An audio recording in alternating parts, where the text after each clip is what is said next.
Hello, everyone, and welcome to Season 2, Episode 14, the wrap-up show of our Rewatch podcast presented by the Terrible Video Gamers Club. I'm your host, Tyler Schatz, who wants to congratulate you all. You have made it through instrumentality. Joining me for this wonderful wrap-up episode is one Stephen Howard. In the dawn of the final day. Amanda Howard. Congratulations. Josh Cox. Sometime in the year 2025, instrumentality is happening.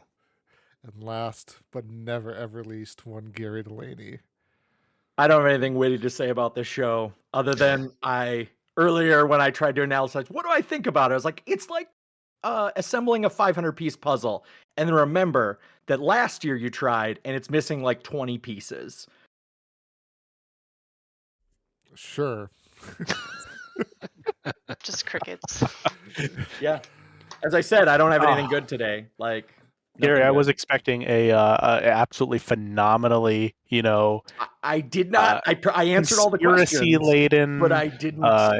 I'm disappointed in me too, Steven. I'm very disappointed in me too. So before we kick off the podcast here, going into our wonderful list of questions here, Stephen had just a quick announcement he wanted to give to our listening audience. Shout out to all the parents dealing with sick kiddos. We have one of our own today, so sorry if you hear toddlings in the background of the Howards. That's Amanda and myself's audio. We do have a sick one that is refusing to sleep, so apologies. Again, shout out to all those parents doing a fine job out there, I am sure. Hopefully. About average. All right. Our listeners, probably. Just don't be putting Eva on if your kids are around. Yeah. Yes, if you put Eva around when your kids around, you are a below average parent. Let's start with that. I'm not going to judge you. They'll all judge you. I won't judge you. So we have put together a list of 29 questions we are going to be asking throughout this episode. So buckle up. It's more than likely going to be just as long as the one we did for Game of Thrones. We'll see how fast we get through it here. So I will kick us off here with question number 1 to the group. Who is your favorite character on the show? And I'm going to start that off answering it right away with mine was Masato. I mean, obviously, secret favorite character is always going to be Pen Pen. But I thought Masato's character throughout the show had like an interesting arc of her kind of discovering what the world around her is not quite what it seems, and also her being kind of a strong character who also has a lot of flaws and damage from the past of like her dealings with Kaji and her view of herself, and as we kind of discovered or talked about here, her using her body basically for her way to interact with other people there. So that would be my answer. Gary wants to take a shot at his.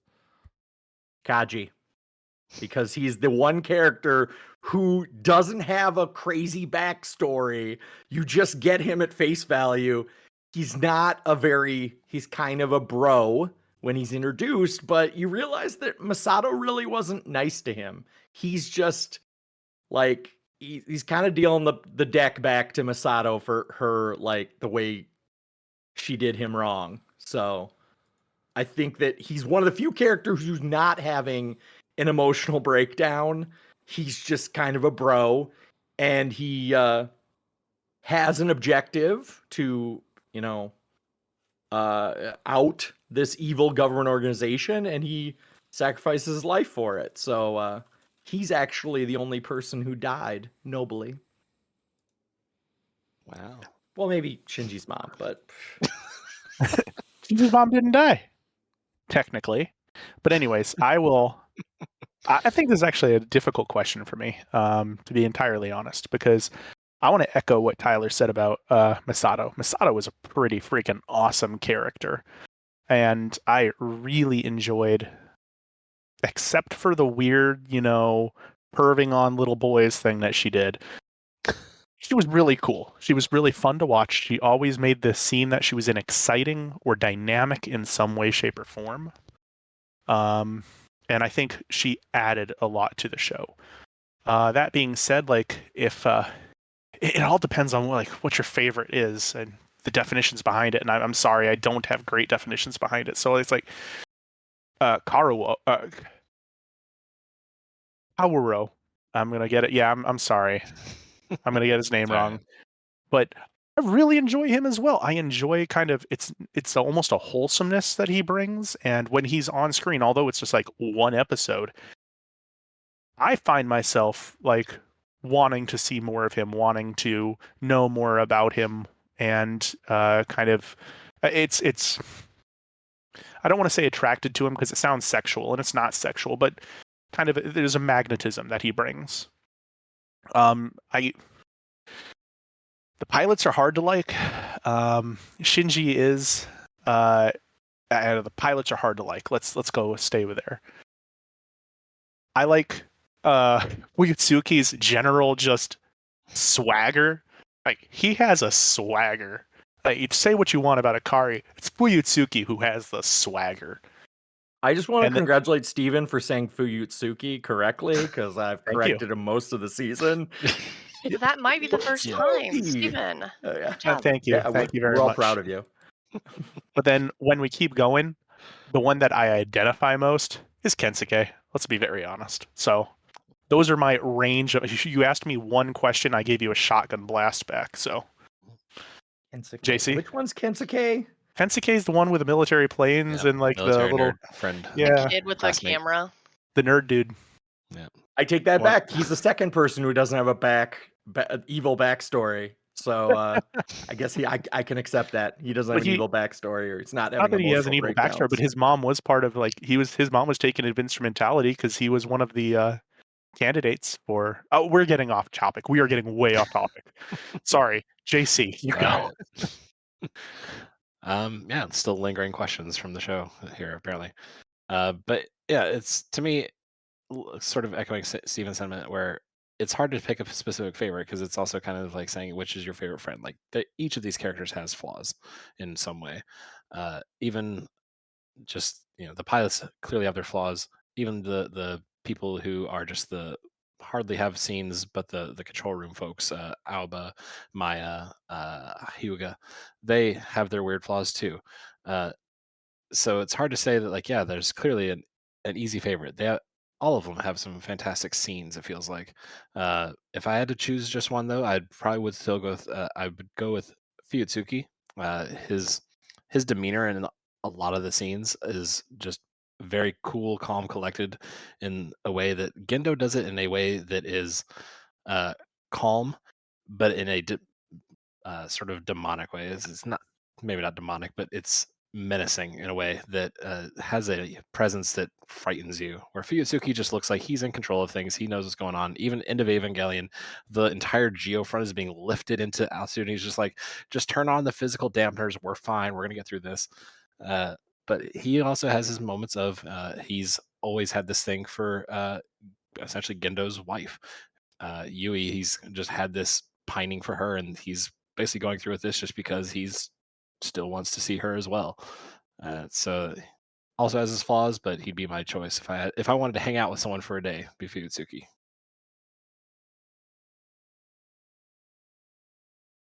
Only if I could say his name several times. Fuyutsuki! I'm sure you'd say his name like that once, and that would be the end of that conversation. Oh, it's Fuyutsuki, and he just I'm out.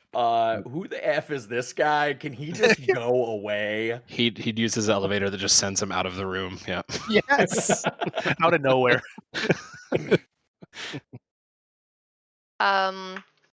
Overall favorite character, Pen Pen. Oh heck yeah!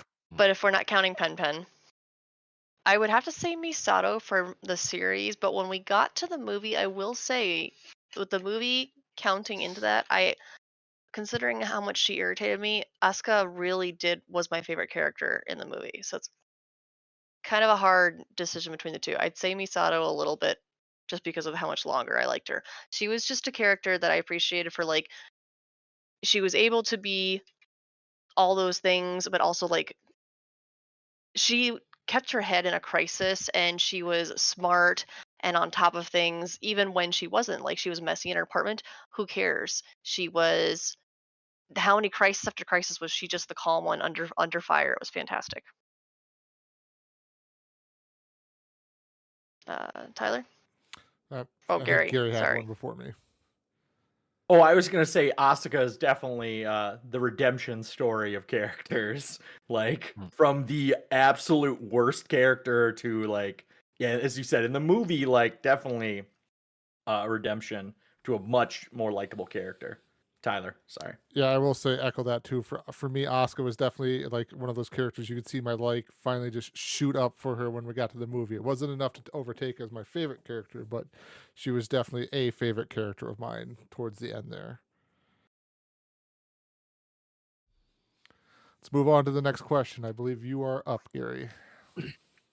Okay. Who is your least favorite character in the show? Tyler, you asked the last question, so I'll let you start. I also answered the last question first too, but I can definitely start. You're just a number one in our books. I'm in charge. It's my question. I can choose who answers first. Least favorite character, if we discount the movie, it would have been Asuka because she did not really grow into a character who kind of you could like there by the end of it. Otherwise, I guess Gendo was kind of a least favorite character, but not in the fact that I disliked him. He was like almost the quasi villain ish of the show, so you were supposed to not like him, which is why he would be like low on that list for me. That's fair. And I mean, I almost have a three-way tie for my least favorite character. And that is between Ritsuko, Gendo, and Kaji. I will say the rewatch of this show changed my opinion on multiple characters. The one that is, I guess, the most changed for me would be Kaji. I think we mentioned this when we first met Kaji in the show, and JC and I talked about it a lot. When I watched this when I was a kid, he's like, "Oh yeah, this guy's cool. Look at he can do cool stuff. He's cool." And now it's like, "Oh, this guy's a little pervy and a little not great." And he has like several cool scenes, but in overall, he's just not a great guy. Gendo, I agree with Tyler that he is the quasi villain of this entire TV show. So he's made to hate to an extent, and he is set up to be hated. And the show did a good job of that. I did not like him, and he has that evil demonic presence. I will say he does have a demonic presence about him the entire time. It's just, yeah, it's very hard to like him, and it's very difficult to suss out his motives as well. Even in like even in the movie, I mean, it's just, so what? He just wanted to see his wife again. That's literally entirely what it was. Well, he had his wife when he started this. So what was his goal before all of this? So I don't know. He seems like a Jonesboro cult guy who got a little bit too much power in the end of the day for me. Oh, Jim Jones is a well-renowned and good person who did very, very positive things for certain Caribbean islands. Not Caribbean islands. I'm sorry. I think it was like Ghana or something. Not Ghana. Guyana. But anyways, look him up. He's a cult leader. Drink your Kool-Aid, Gary, and get over it. Ritsuko, this just might be a me thing. I just found her so yeah, she was smart, but she was so whiny, and she was just I could not bring myself to like her. If I saw her going to be in the series, it's going to be, oh well, here's that chick who's going to be, oh, I'm going to make some sort of weird decision based on whether I am a woman or whether I am a scientist or whether, and she's not a mother, but I think they make her out to be too much like her mother, and in that, I think she loses something, and she just comes off as annoying to me. I'll be very honest. In the late part of the show, though, maybe it's in the Yeah, it's in the late part of the show that you find out that she has a romantic relation with Gendo, right? Or is That's that true. in the movie? That's the late part of the show. Okay. But I feel like that explains why she's so much like her mom, is because Yeah. she had terrible role models. I entirely agree with you, but it doesn't make me like her anymore. If her mom had been a main character in a show, I doubt I would have liked her mom. Well, I don't know. I can't say that. Maybe she didn't have. You heard it here. Steven hates people he's never met. It's true. You, who have never talked to, I hate you. Yeah, I was thinking about Ritsuko being my answer for this. As much as Gendo is the villain that we love to hate, uh, I think he has like that slight bit of uh, redemption almost. It's a justification of his actions in a sense. Where Steven mentioned that he's just is doing all this to see his wife again. What I took away from it is that the whole process of the plot is that like humanity is going to die from this angel appearance, and their angels are trying to wipe out humanity, and this is the only way that he can truly live forever with his wife and his family. And so this is Yui and Gendo's way to try and stay together, essentially. We definitely get the sense that Gendo at least has some remorse in End of Eva about how he's handled things, even if he's doing it completely wrong, completely terribly. But Ritsuko, I feel like even though she has those moments later in the series where after the revelation of her relationship with Gendo and stuff, and she just kind of shuts down and starts to be all about I'm Naoko 2.0. Early on in the series, she's still just kind of a roadblock. Like she's a speed bump all the time to the plot. Misato is trying to figure things out, and Ritsuko is leading us in wrong directions. Red herrings all over the place. Gendo is planning things at a super high level, but at least you can tell he's scheming. And Ritsuko, meanwhile, is just playing cards all over the place that you don't quite know exactly what she's getting at. And it's a lot of confusing steps here, and you're never quite sure where her allegiances lie. To some extent, we find out that it's with Gendo, but even then, she's also trying to blow up the entire NERV HQ because she's done with Gendo. But at that point, she's still also not necessarily explaining everything to everybody. She then eventually takes Shinji down to Terminal Dogma, shows the whole Ray facility and everything. But at that point, it almost still feels like she's holding cards close to her chest. You're never quite sure what to make of her. She's a frustrating character to.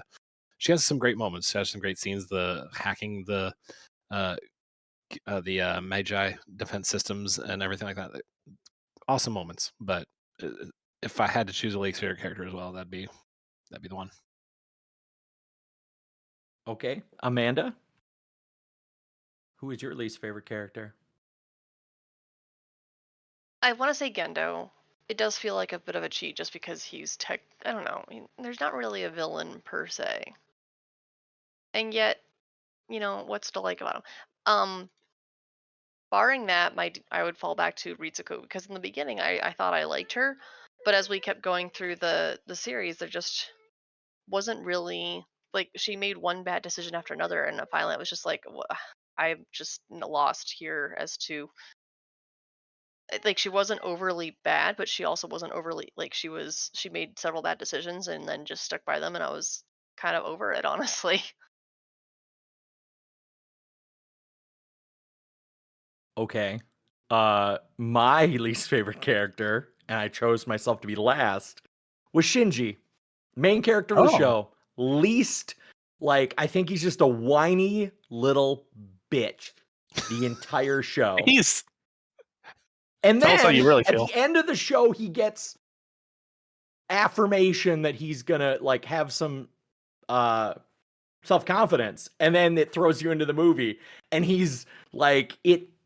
I think it's a later question about where does the show end and the movie end, is that in the proper order, his redemption arc would have made sense, but it went from self-confidence back to just an annoying whiny character, and he, if anything, a really disgusting low point character in the beginning of the movie. But Shinji, least favorite character. I think that's probably part of the reason I never got hooked into the show, is that we just followed a really not deplorable, not unethical person, but just a least someone I wasn't rooting for Shinji at some points. You just like and Asuka had the exact opposite. I thought she was a mean person, but she had a redemption arc. Shinji never had a redemption arc. The redemption arc was the end of the show, and it got kind of erased by the movie very, very heavily. But that's So, Gary, let I me knew that ask you a wasn't gonna- question on that. If that movie hadn't existed, would Shinji still be your least favorite character? honestly probably Asuka. Like, easy answer. Asuka is the least favorite because at the end of the show, Asuka was just like, she could not exist in the whole show. She was just a whiny additional pilot who really like just was a antagonist. So Shinji's the protagonist. She's an antagonist to Shinji's growth. And so yeah, I think Asuka would be my least favorite at the end of the show. So yeah. Next question goes to Steven. Question 3 to Steven. Yes, sir. So, what was one of the character arcs or story hooks that you wish would have been fleshed out more? And I will start with this one. So I really wish for, I guess, one of the character arcs that would have been fleshed out more would have been the three amigos, the Maya, Hyoga, and Abwa. It's, I, yeah, Oba. The is- nameless NERV employees Ye- that I- I literally referred to one of them as the not Kaji. Not Kaji. Yeah, it's unfortunate for him, but it was. I would like to know a little bit more about them because they seem almost integral to everything that happens, and yet they do remain for. We can make fun of Gary all we want. They do kind of remain faceless. Yuga sort of gets I don't want to say redemption, but he sort of gets characterized by really wanting to do Who's Yuga? Masato. I have Hyuga. I don't have a Yuga. I have Hyuga. Yuga. Yeah, yes, okay.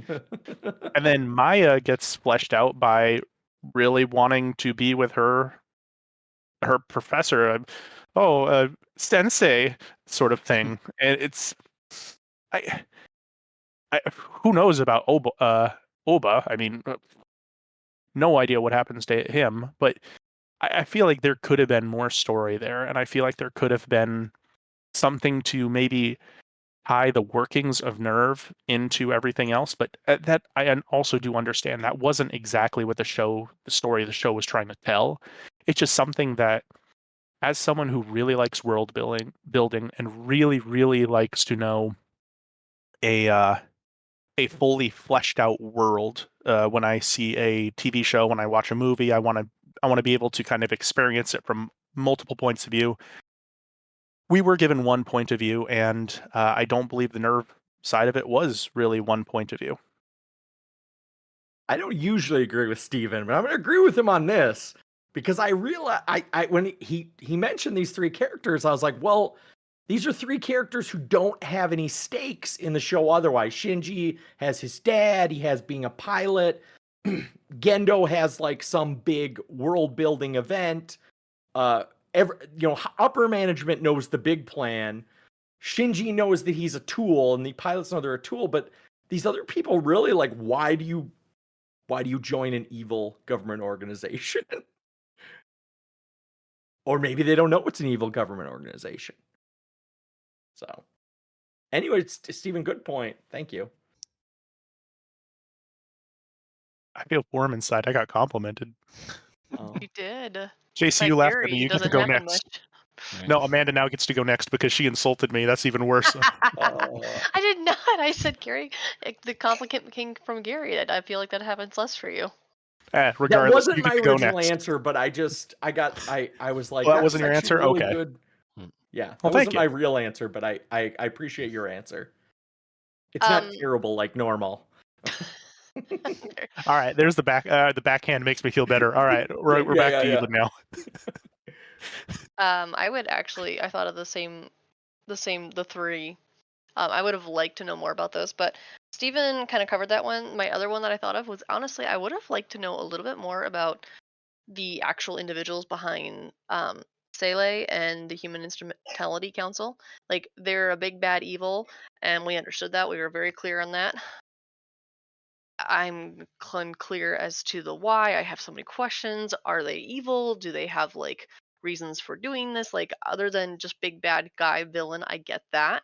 I want to know more. I also just felt like, especially as us Taylor's a podcast last time we did Game of Thrones, there was just so many more characters, so it's so weird only having a handful of characters to choose your favorites and worst ones from, because why do I know so much about these like 6 people and then nothing about everyone else?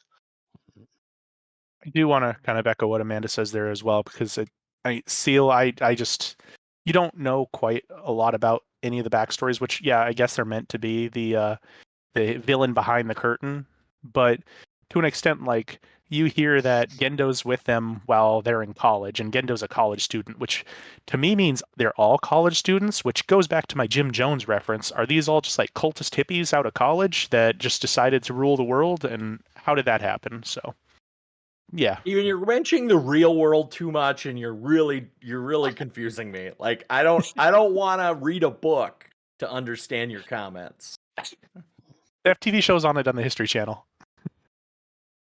Do I look like somebody who peruses the History Channel? You listen to Steven, don't you? You look like somebody who's just a few years away from getting real deep into World War II, Gary.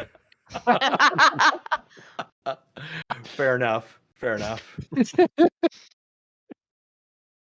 I was going into this podcast thinking that my answer was going to be the whole Sela conspiracy theory getting more fleshed out, and watching a couple videos on it earlier today even ended up kind of changing that. Ultimately, I don't think End of Eva makes the show better.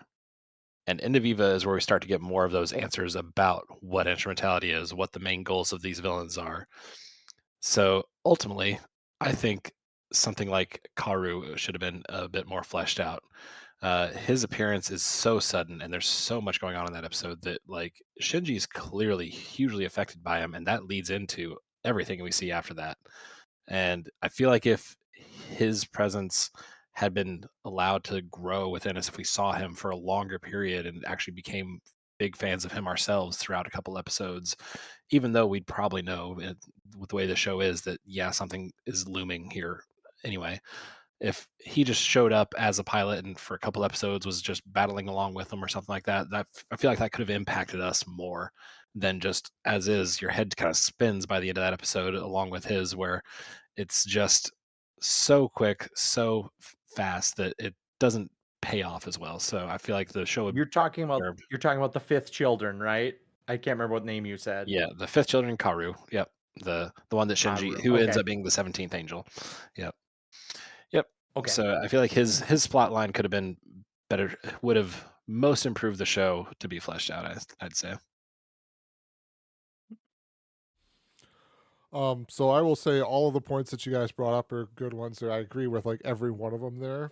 If I were to choose then something different off of that, for me then just kind of my way I like looking at the show was like, it would have been a little bit more interesting to learn a little bit about the Evas themselves and like their construction and what the heck they actually are.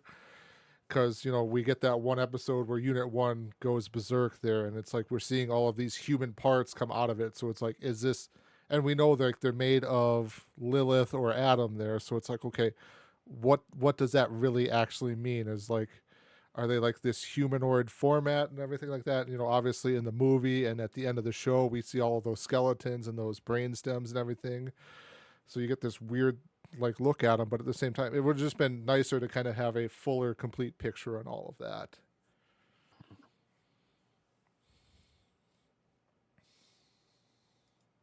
I guess I'll go next. The person I would like a little more fleshed out is Gendo, because even though everyone makes fun of Kaji, like the number of romantic or personal relationships Gendo has in the show includes his wife, Ritsuko's mom, and the weird relationship with Rey as a surrogate for his previous wife. Like, he, on the outside would appear to have lots of room in his heart for people, except for his son, who apparently he just treats like a degenerate. But he's just a huge ladies' man. And how does he still only get the facade of a Bond villain? I got a sign from Steven for Gary's big words. I don't know what words I used. Facade. You use several big words there. Gary's But I just just dropping think them without even realizing it. Right? I'm at least audience. I'm at least a beer in. So maybe this is what happens when I shut off part of my brain. So He's hitting his Balmer's Peak early. We have no chance. But no, everyone, he's just such a ladies' man, and it's not really explained. And it just, It's true. I think, What about him? How does he have Yeah. all these women? for someone with apparently a charisma of 1, he has he gets a lot of action. Also, you get the sense that I think somebody previously mentioned Fuyutsuki, and that Fuyutsuki really likes Gendo's wife, Yuri, but really just doesn't have a fan of Gendo. But once she's gone, he's just kind of this weird second in command. And by age and power structure, Fuyutsuki should be running this evil corporation, but I don't know how Gendo took the lead. So, Steven? Conspiracy theory number 1. Gendo's ability to flash his glasses when he pushes them up on his eyes attracts everyone to him. Wait. This doesn't count. He's able to towards my total. hypnotize people. So you're It saying he has a hypnotizes them. magical power to I do. hypnotize? It's either that or He has magical he has- glasses.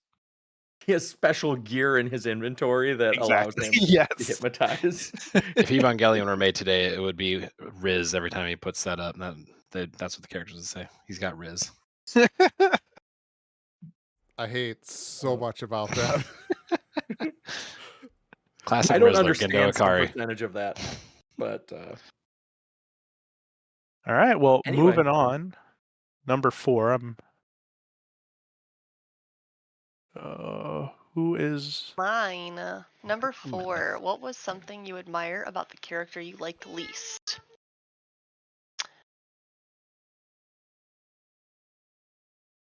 I'll start off. Because I had 3, and they have 3 deadly sins.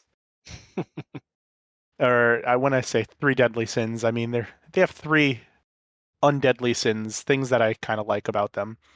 Ritsuko is stupid smart. Ritsuko is a genius, and she can, unfortunately, they make it sound like hack the mainframe, but she can go into there and hack a brain, which is really cool, and she can understand all these little post-it notes. It's really, it's kind of cool.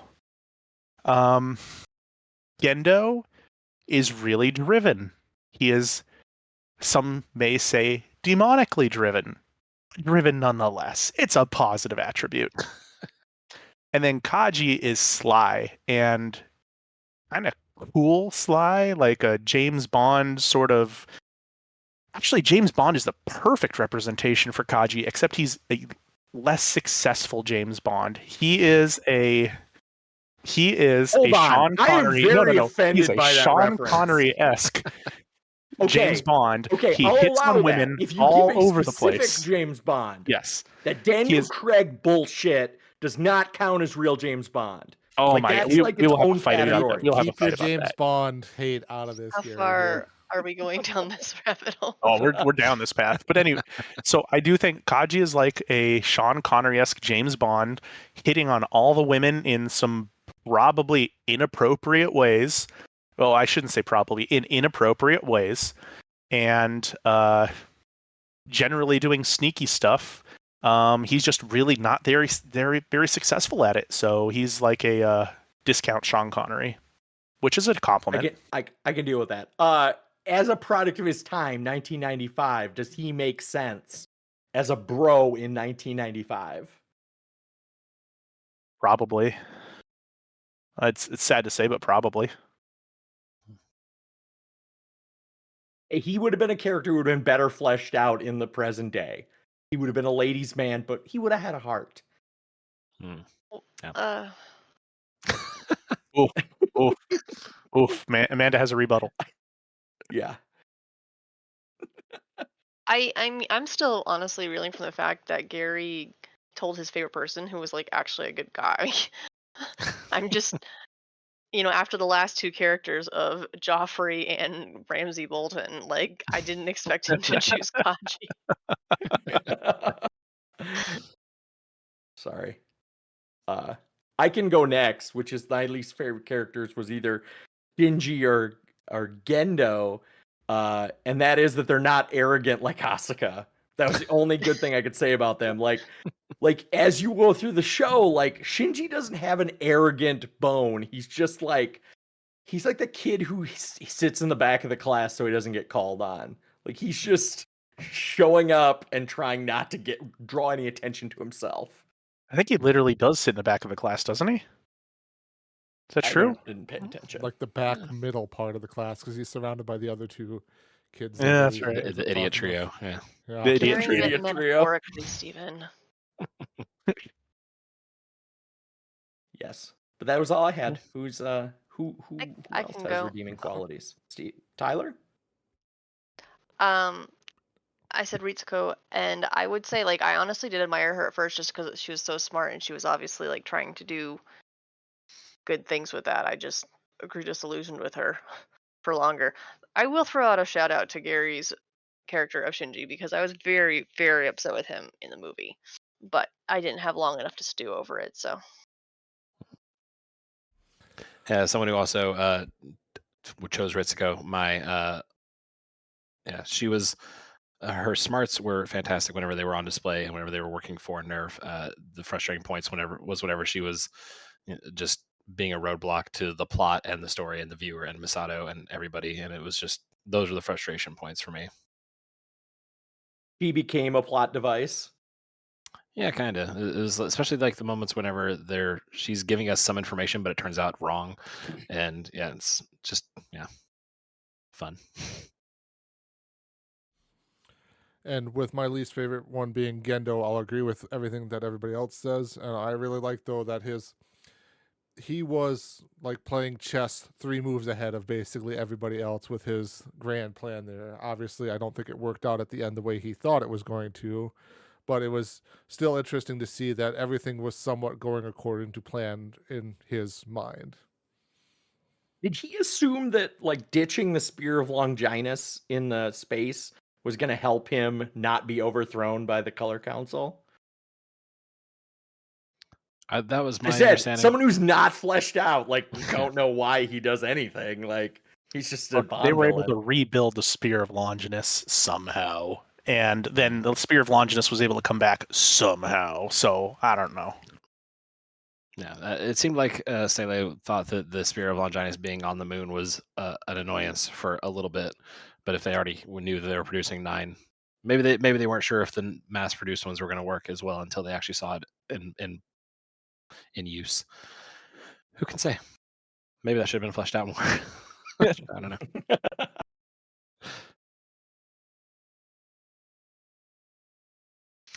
All right, I guess moving on to the next question then. In an alternate universe, which character would you like to see in another character's story and why? Steven is chomping at the bit here. So I have a double answer here. My first answer is I think if you switch Gendo and Shinji, it's the exact same. I think you get the exact same result. Because what we learn of Gendo is that he was basically Shinji as a kid and ended up not great. So I think if you put Gendo in Shinji's spot, Gendo ends up like Gendo. If you put Shinji in Gendo's spot, Shinji acts like Gendo. It's a self-fulfilling prophecy, and I think that's the interesting point. But I would actually like to see probably... Yes, he's a time clone. Gary would like to point out that he is a time clone. I think I would actually like to see Asuka and Shinji get switched. So Asuka gets there first and has to actually deal with all the crap for the first ones, and Shinji gets there second after everything's been kind of set up and there's like a normal routine procedure. How does that work? Do those dynamics still play with all the kids, or does it not change at all? It's something interesting to me. You stole my answer, Steven. Stuck it.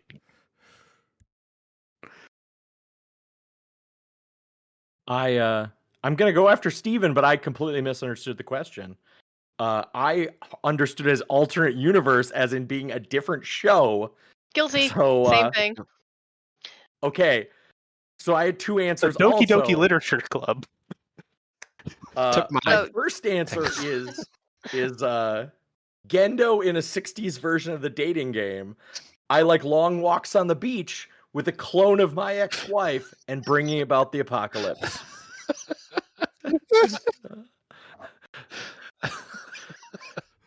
Oh no. That's one way to go with it. Oh no.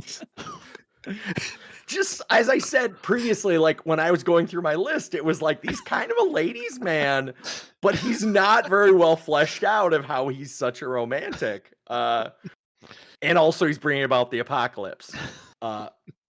Just My little big second- things. Yeah, my second character was Kaura.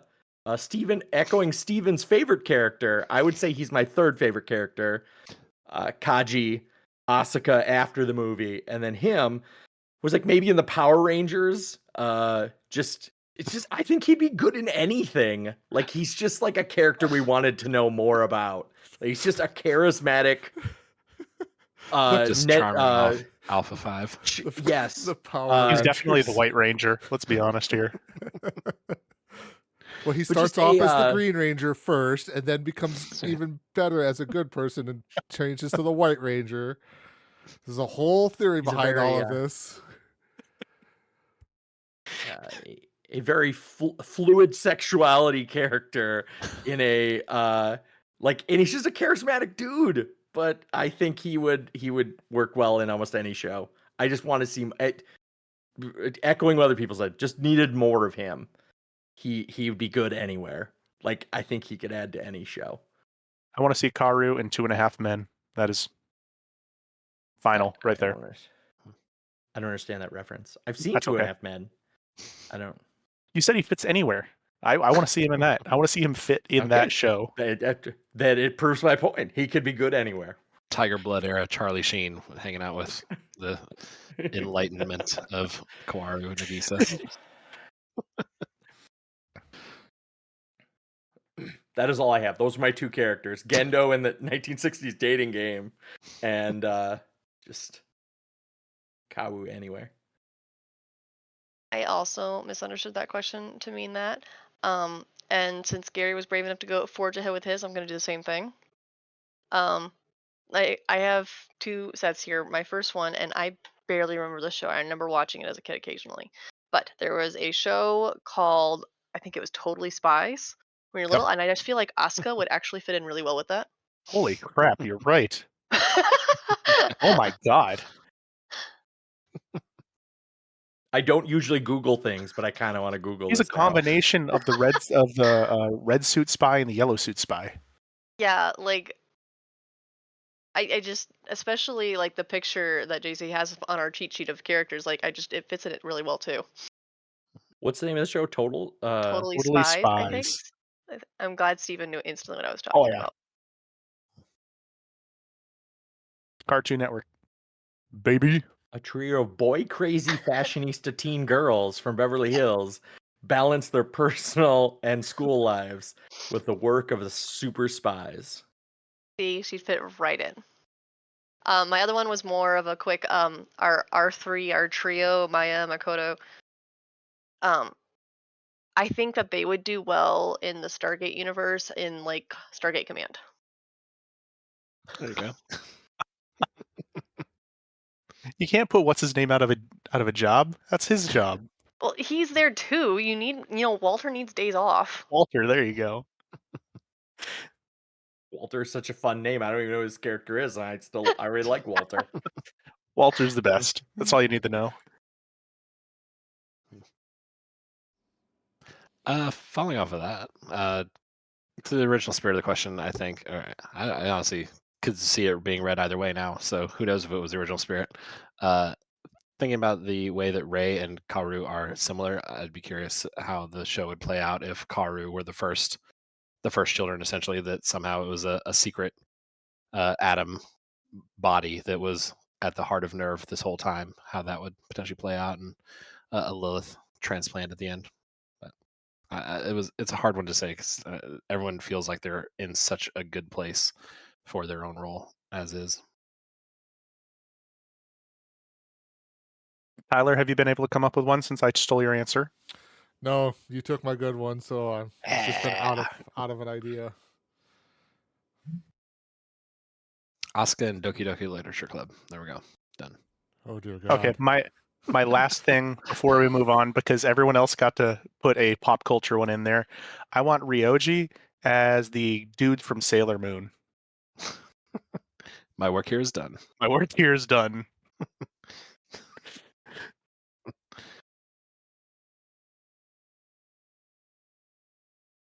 So we're on to question 6, led by it's back to Gary. It's back to Gary. That dick. Of the many battles and skirmishes we have seen in the show, which one is your favorite and why? I'll let Tyler go first. So I don't remember. I think this was the rhombus alien that showed up there, or angel, not alien, rhombus angel that showed up there with the giant sniper rifle and the big shield there that Rei was holding up to block for Shinji there. I thought that was probably one of the coolest skirmishes of the whole show there. No. So I will go out on a.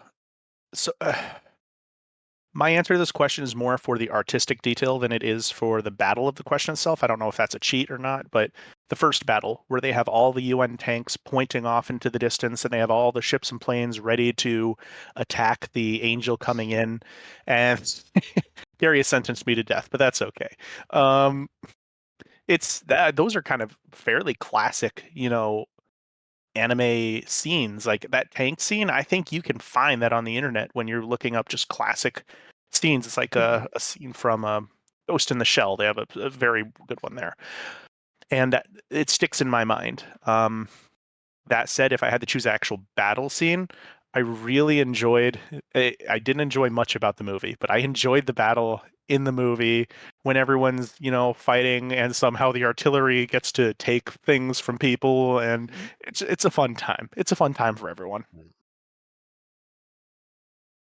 My answer to the question, my favorite is when Asuka was being a badass, because she talked about being a badass the entire show, and in the movie she got to be a badass.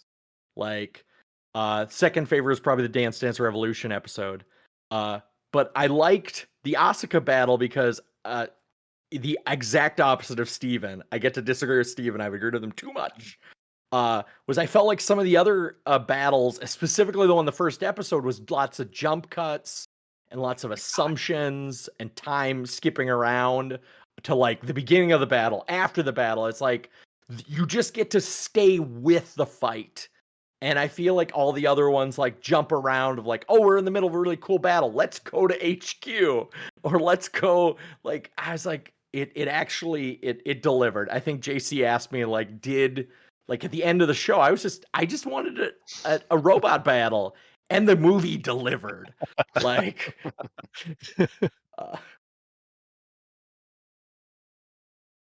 My favorite battle would probably be the one right before Unit 1 awakens, the fight as the Angel is basically just wrecking house, Kool-Aid Manning through Terminal Dogma, and suddenly here comes Unit 1 through a wall themselves, and Shinji is just so primal in that fight. Like, we have seen Unit 1 be visceral and berserk in previous battles after Shinji has gone unconscious or done whatever happens at those points, but we don't really see Shinji completely lose it and go feral in that way until that fight.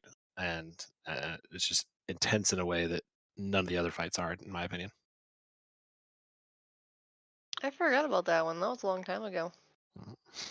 Because we didn't know it. Remember We didn't whenever know it it was first. They just blanked it on us, and I was sitting there being like, "So what happened?" Mhm.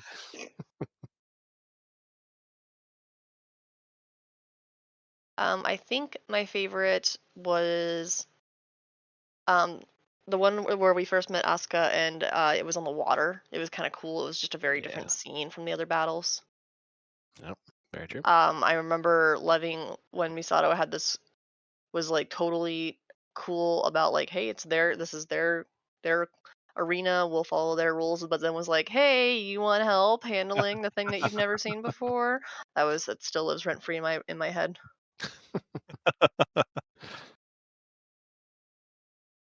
Yeah, there are really great fights in the show. I could probably tell you about all of them off the top of my head, aside from like the later ones. Whatever, it's just like, oh, this angel's just dropping parts of itself from orbit, and then we just shoot it. Okay, but yeah, the sniper rifle battle against the Rhombus is amazing. So many great little details in there, especially like the shield Power being part of the circuits. space shuttle were really great. Yeah, the aircraft carrier fight essentially on the water is awesome as well. Like, yeah, it's the top 5 fights are so neck and neck for me. So early in the show, you guys talked about all the angels and how they all had different shapes. Like, and I think others must have been super impressed with all the different shapes. I just felt like it was like children's drawings of basic shapes. Like they weren't anything like really fleshed out. Like the actual Avas were like had textures, and then the angels were like childhood drawings, like not very well fleshed out characters. They're usually like weird enigma shapes. Do you still feel that way? Like I couldn't identify any of the angels. I just more focused on the rest of the plot and what happened to the Avas than what the monster of the week. I could agree with that because honestly, you guys like are remembering specific ones, and I'm like, dude, they were just one alien after another. I bet you after another see through though, I'd start being like, oh yeah, I remember this guy. I remember this one. He had the million eyes. I remember this one. It was a spider. Oh, I remember the spider one. I hated that one. There you go. Right.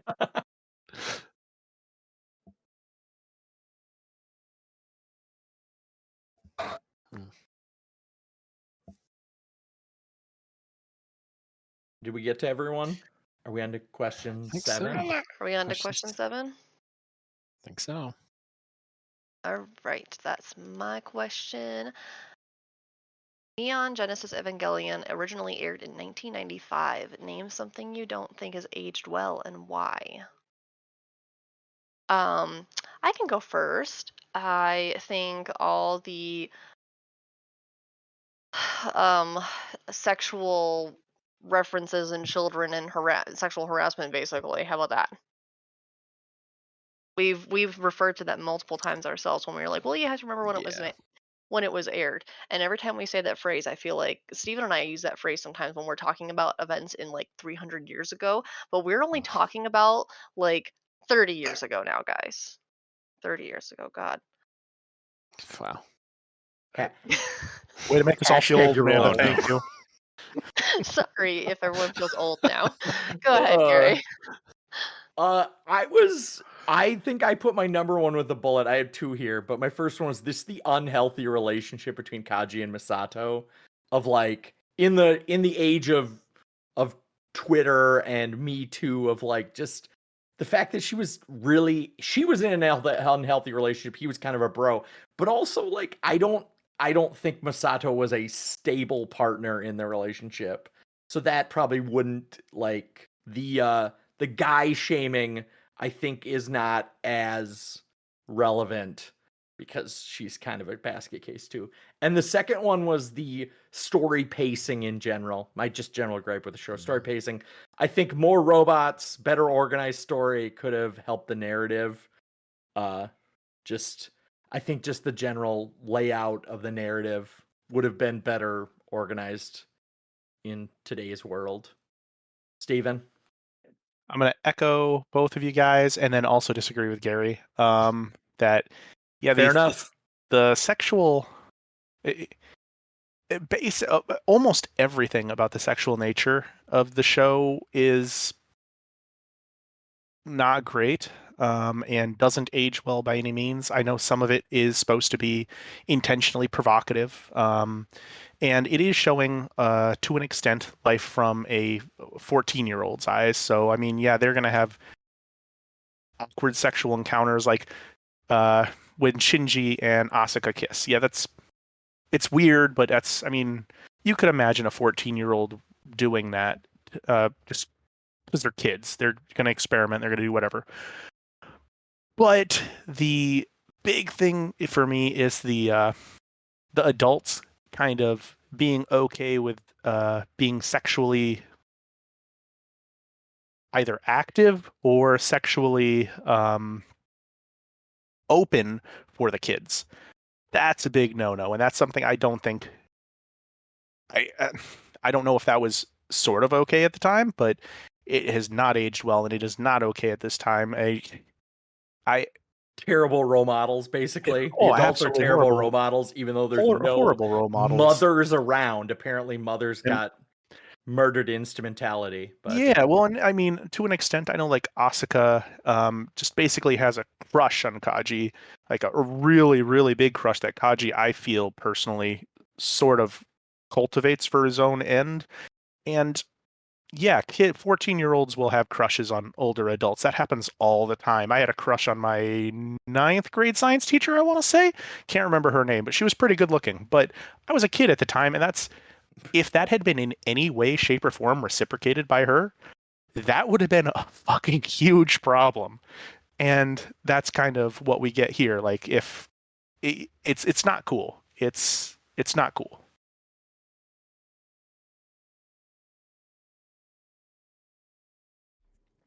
I will probably like agree with all of those points here. I mean, I want to say like the sexualization of the children, but at the same time though too, I know anime has not gotten any better about that in the years since. I don't know how well it's been popularized because anime for me is not the big part of my viewing experience there, so I'm not in that world as much as other people might be, so I don't know what's kind of going on there, but just from a perspective of that time till now, yeah, the sexualization of children in the show there is something that just like it definitely did not it probably wasn't right at the time, and it definitely hasn't gotten any better now.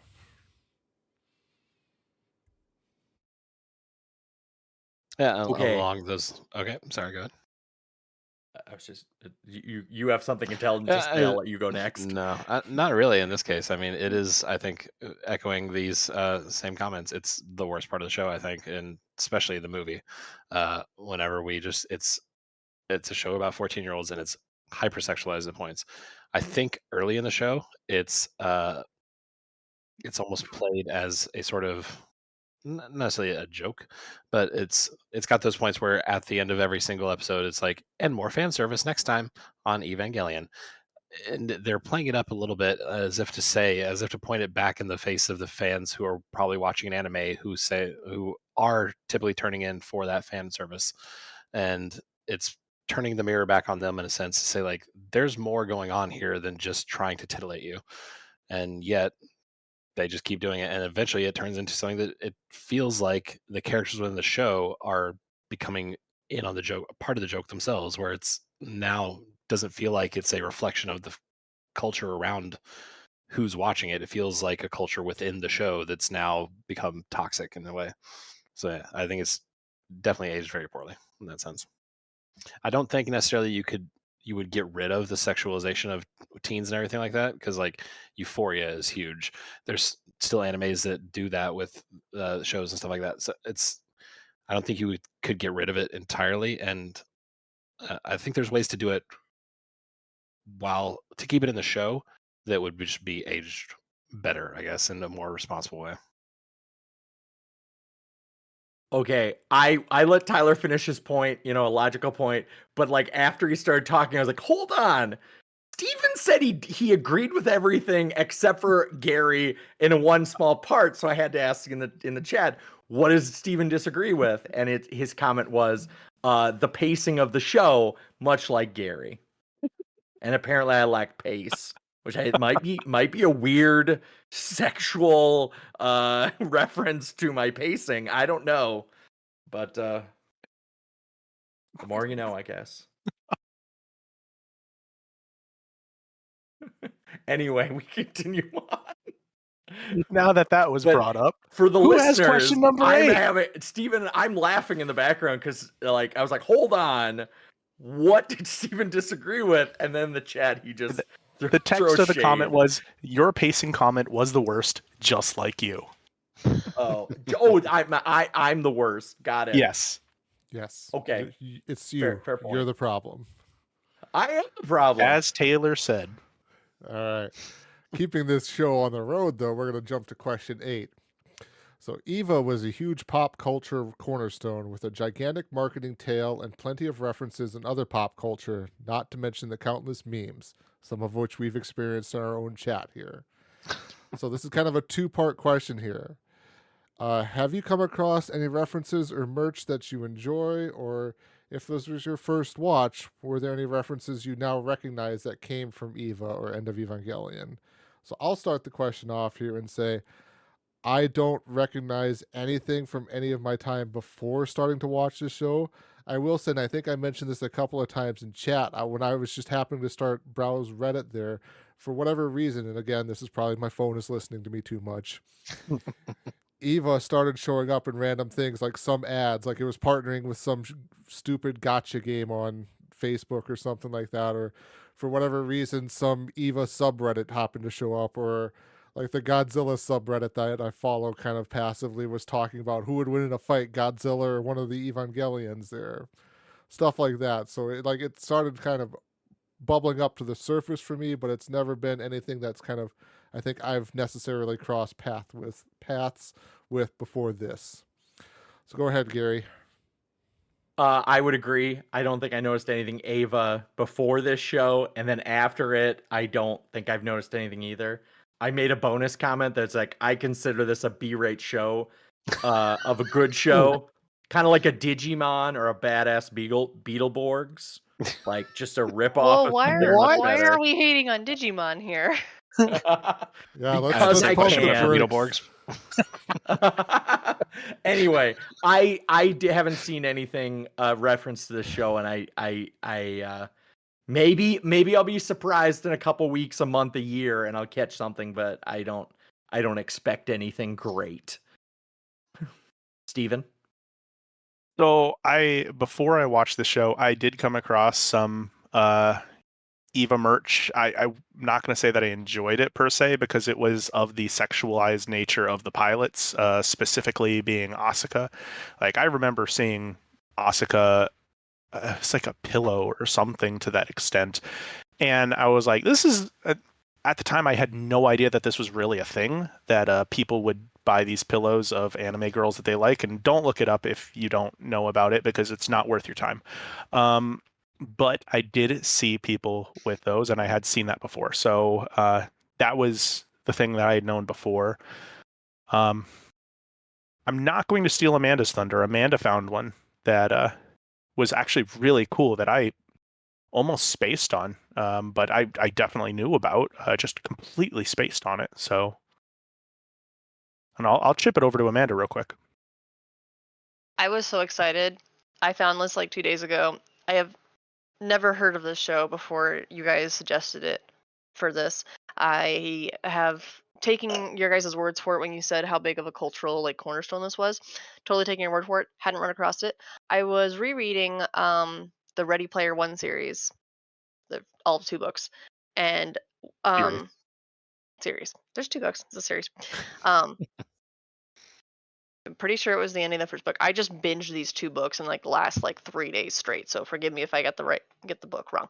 But there was literally a reference to it in there, and I had to reread the sentence. And I was like, oh my gosh! Had to send a message to the whole group because they referenced having this robot and a bunch of other robots, and said, and someone else was one of the mechs from Neon Genesis Evangelion. And I was like, I know what that means. And I literally had to send out the Captain America meme because I was like, I understood that reference.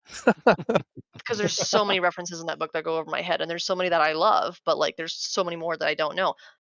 Add one more to the list. I understand it.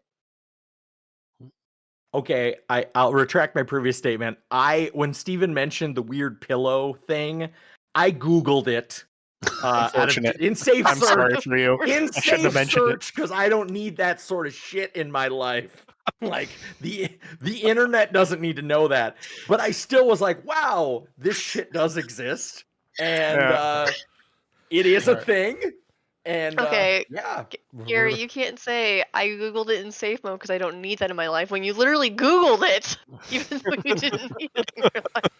We'll take donations What I now. should We'll say is- secretly order one and have it sent to Gary's address. Oh God. They probably have a No. Kaji body pillow, right? There you go. I love it. That would Crippling confuse my muscles. wife so much. Don't even tell her. Don't even tell her. Just show up on her doorstep one day. Put it on your bed while she's not looking. Tuck So it many in under the covers and everything, just so his face is peering up above. Anyway, I just wanted to inject some humor that now obviously people are trying to play tricks on my significant other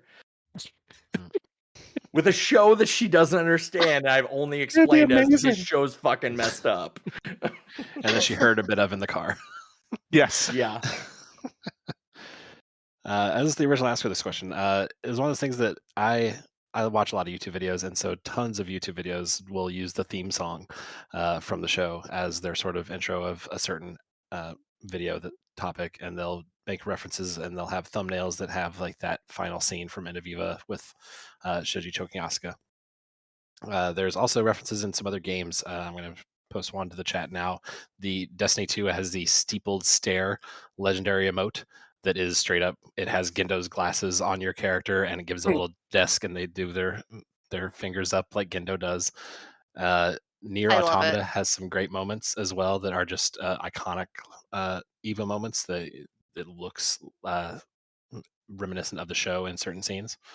So there's a lot of little things like that, and then of course with memes around, like you always see the congratulations, sarcastic clapping being sent around, and of course, as we know that's the end of the show. But yep, just lots of little things out there that until I saw the show, never even knew that it was all coming from Eva.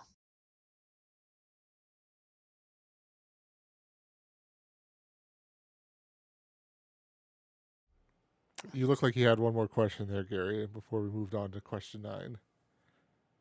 Oh, I was gonna ask, did we cover the fact that the congratulations joke that it popped up in our Discord chat early, and none of us got it, understood There that was it two was of a us that got reference.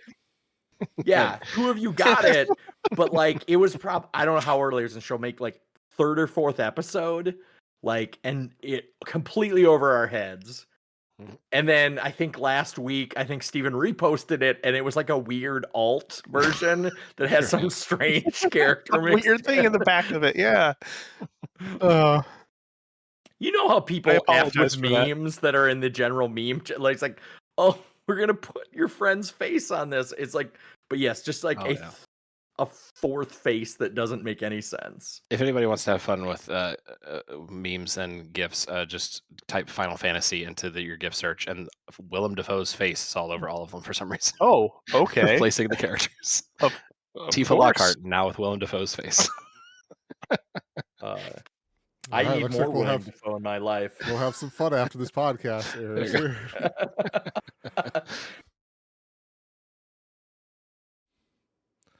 All Man. right, question 9. Mhm. JC and Steven, what was something you learned this rewatch or may have missed on your previous viewing of the show? I will say. Go ahead. Yeah, go for it. I'll take it. Definitely, I don't know that I understood as much about the actual motivations of Sayla and Gendo on my previous watches. And yeah, that's plural. Like, for some reason, there's so much going on there, and it's a lot of information about those motivations are packed into essentially like 3 episodes and the movie. Of the 26 that we get to see, it's just really densely packed into those moments. I don't know how much I mentioned it before, but I made like an actual little conspiracy board on Figma to try and help track motivations. Like, okay, at this timestamp of this episode, this is when Sayla says what instrumentality is, and there's so much going on. Which ultimately, then to follow it up with my character arc thing that I mentioned earlier, like I don't think it improved on the show a lot. Like it's cool trivia, but I think my ultimate feelings on the show didn't change from knowing that much more in depth at this point. Before I even answer, I'm going to echo what JC said. There was a lot that I missed. I couldn't go into how much I missed. It was a lot. So watching this was pretty good to, I guess, understand exactly what was going on in certain aspects of the show. But it didn't really change my overall opinion of the show towards the end. Except for the very last episode, which I'm not going to count because I forgot the last episode, which changes the tenor of the show. So that's on the other side of it. I will say I learned a lot more about Seal and how it plays in with the Human Instrumentality Council and NERV, and how NERV may not actually exist, but Seal does, and all that sort of... It's a very complicated web of lies, like what JC was saying, and it's hard to understand. It's not something I understood at first. Something that actually I just really came to the understanding of maybe last podcast was that all the mothers of all the children were gone. And I think, like, to an extent I understood that, because you never see their moms, and it's like kind of down in your subconscious, like, oh yeah, you're not going to see any of these people's moms. But I did not come to the conclusion that yes, this is the reason. They are all children. I knew that they were all people who could be children of whatever, but I didn't come to the conclusion that's because their moms were actually gone. So that was not something I made the connection of.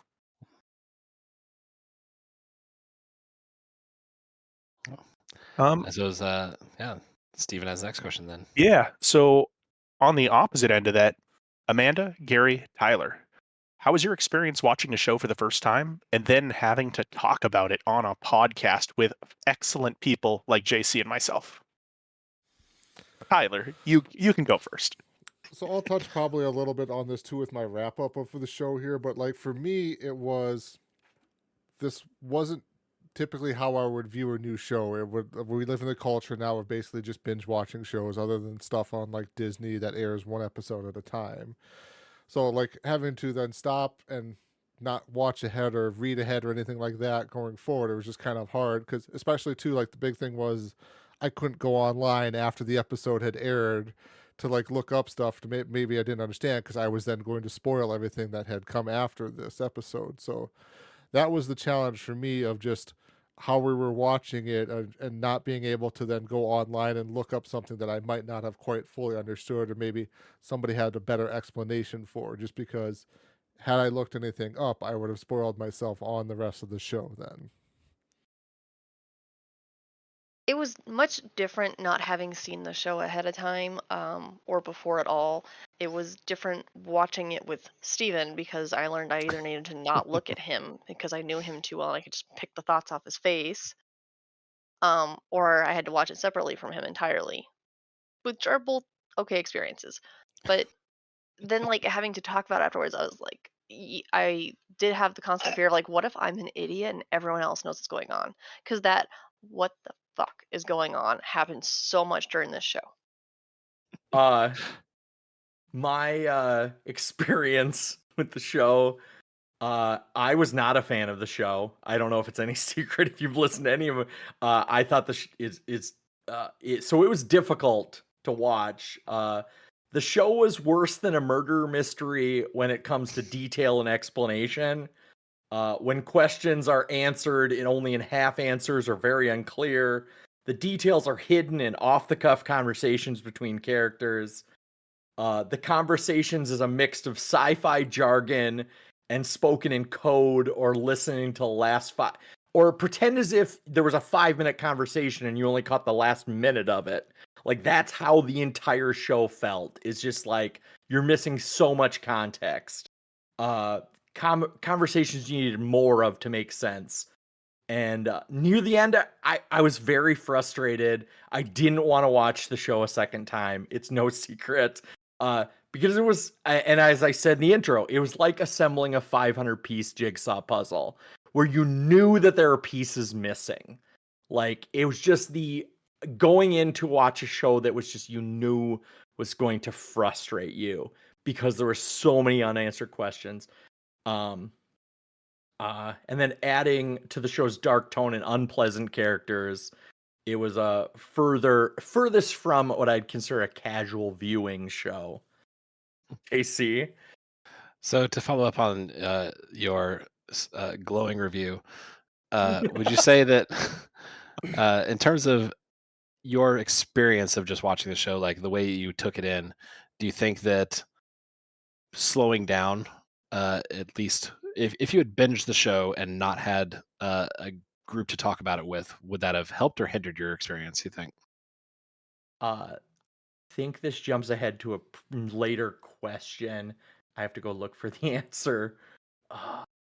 Oh, sorry. If there is a question that better serves it, I felt like this was the one. Sorry. Do you cover it in your overall thoughts on the show, Gary, the last question we have, or? Yes, it was the overall question. Overall thoughts on the show. We can jump to that. Do anyone want to just jump to episode 26 or 28 or ruin my answer 28? That would be question we 29. can save it for later. Yeah, we can save it for later. I'm bad at numbers. I know that. Anyway, I want that clip just cut out. I'm bad at numbers. I feel like this show would be better if I was drinking while watching it and I marathoned it, because I could float past the bad and be floatable by the passable. And going in knowing that it was going to be confusing. But yes, definitely like taking this as piecemeal, where like you have to like end after 2 episodes with a lot of unanswered questions is very difficult.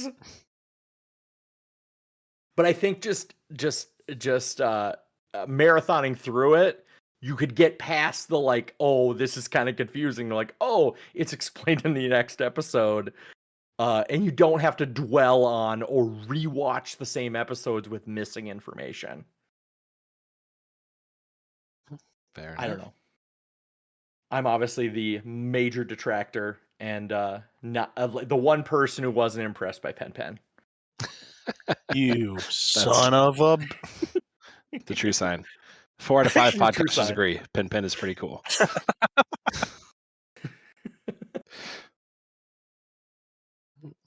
I think, are we ready for Anyway. question 11 then? All right. Steven, early on, episode 0, you mentioned that this Evangelion was a depressing show. Do you still believe that? And explain your point if so. A complicated question now, actually. So as I stated previously, I forgot the last episode. And if you leave off on episode 25, where everything is just chaos and everything, there's no resolution, I do believe it is a depressing show. It leaves you with a lot of brokenness from all the characters. How it explains how they are all broken, how they are all fractured. It doesn't explain exactly how they become better or how any one of them becomes better, as what happens in episode 26 with Shinji finally getting to that catharsis point where he can become better. He knows that it's going to be tough, but he can get there if he just tries, and he can keep trying, and everyone applauds for him. And I think episode 26 technically does make it a more positive experience, less depressing. I think there's still a lot of depressing items that come up to it. And so the first complexity there is, if the show is depressing up until the last episode, is it a depressing show? And does the catharsis undo the depressingness of the rest of the show, and kind of the emotional deepness, shall we say, of the rest of the show? And I think in this case it does. It does build to a crescendo in the very end, and then at that very end says, these are all the problems that you've seen throughout your the entire watching, all the 25 episodes previous to this one. You can become better than that. You can choose your own life. You can choose any number of worlds that you want to build in your own way, and blah, blah, blah, blah, blah. And in that way, yes, it is. I do believe it is a more positive thing. Then you showed me End of Evangelion. Okay, so for clarification, you hadn't seen the movie. No, I when had you not seen the movie. rewatched. No, That's I what I had was not. gonna. My bonus question was like, so See, that's your what makes it end of the complicated. show on a previous watch was at the end of Yes. episode 26. Mhm. Okay, Yes. continue. And Sorry, so, that was so that's what makes it also complicated, because we have the first question of does the catharsis mean that the rest of the show wasn't, or the rest of the show's depression doesn't catch up at the very end? And I think it does. But then you get to End of Evangelion, and the very last thing is obviously, as we talked about, Shinji strangling Asuka on a beach, which, even if you go by the supposed timeline of the show, Shinji just got through all that positive catharsis in episode 26 as he's coming onto that beach. He's coming out of basically everything, I believe, at that point in time. And then he just decides to strangle Asuka. And then just like, End of Evangelion, the movie itself is pretty depressing. The entire movie is pretty depressing. It has much less catharsis, much more, I don't want to even say techno-babble, because it's more weird occult stuff that happens. And as we'll talk about later, that might not even be intended for viewers like us. It might be intended as a hit against a specific type of viewer of this show. But it changes the entire tenor of the show. And that's, if I was to end with episode 26, I would say that I did change my opinion, that this was now, I was more optimistic about this show. This show is more about a redemption arc, about a catharsis, about anything like that. With End of Evangelion, I find that hard to justify. And given that End of Evangelion was the very last one, I have to come off saying it's still depressing. If you're going to include that in the canon, it overwrites episode 26. It takes away the catharsis that you had and throws it in the waste bin. And on that point, JC, what is your rebuttal, sir? Yeah, it's because on episode 0, I said, no, I'm going to try and argue the point that it's not depressing. Because I did remember episode 26, and I remembered some of End of Eva, but I definitely did not remember the full extent of it. And there are definitely parts of the show that I didn't remember the full depths to which Shinji and Asuka go through at that point. So there are certainly depressing moments throughout the series that we experience for so many characters. And even stories that I didn't really remember, like Yui's backstory of choosing to be part of the Eva to just basically try and give a life for her son. That's also sad in its own way, that like you just need to sacrifice yourself in that way. Gary, do you have a point to butt in? I just had a question, because obviously we went from Steven's recollection to your recollection. Sure. Do you feel like the way you viewed the show previously was based on like the time in your life you watched it, like a younger age, versus now? I know both of you have kids, and or is it just like the general forgetfulness of like thinking about the highs of the show and forgetting some of the like forgettable points? Before JC you answer, could we answer that at the end of JC's answer here? Because I do want to address that. And I think that maybe JC's recollections of, or his statement of how he feels optimistic about this might then roll into that. Or I don't know, but Yeah. I can deal with that. I'll call back to you once. Okay. That works. re-ask. Thank you. Yeah. So definitely from the show, it has all those dark moments. I remember that catharsis that happens at the end of 26. The joy of knowing that existing is its own reward in some sense, that Shinji starts to realize at that point. And I remember End of Eva having the general thought that it's a darker movie for sure, but there's still the theory that I kind of brought out last time, was that like I could see both of these things kind of being concurrent, and that Shinji is just it's a way to show that it is still a long road to get to that actual realization in your life, that actualization of making your life better, it's still a work that you have to kind of keep pushing through every single time. The more I've distanced myself from that viewing and that podcast and thought about it more, I could almost see, I'm close to being convinced that it is like a choose your own adventure book, and episode 24 is the split point, and 25, 26 is one direction, End of Eva is another, because they're just so thematically opposed. Whenever you just watch them and experience them, the feelings are just so incredibly opposed. It's not even that the end results are necessarily, I can see the end results being two sides of the same coin in a sense, but it's just feels like such a harsh swing in that sense. So I would say it's a more depressing show than I was originally intending. Yeah, definitely more depressing than I remembered. And so yeah, I think I would meet in the middle, I guess, from the original episode 0 assumption. Gary? Was I re-asking the question? I Sorry. guess Shotzi, would you want to? Should we just re-record that bit, or just go off and assume that he asked the question? We'll just re-answer it here. I would say just Just answer it now. just pick up from the question here. Okay. Yeah. So in terms of Gary's question earlier about if my thoughts changed based on when I watched it, I don't personally think that was a huge determining factor. I certainly like the Yui storyline and Asuka's mom as like a parent. Those little mini stories hit me harder.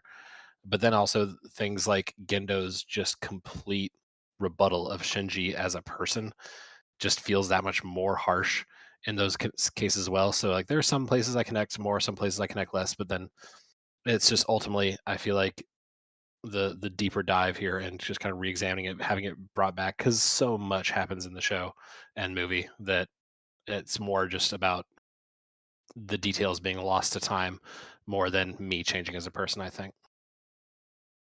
And I might be, I don't want to say the opposite of that, but I do think that I changed with my viewing. When I watched this originally, I was much younger, and I would say that emotionally, maybe not quite as Amanda will say I'm not emotionally solid right now, anyways, but maybe a less emotionally solid than I am right now as a solid person I am. But it was I think I got more of the tonality when I watched this in the first one, and maybe that's why I came around the depression aspect of it.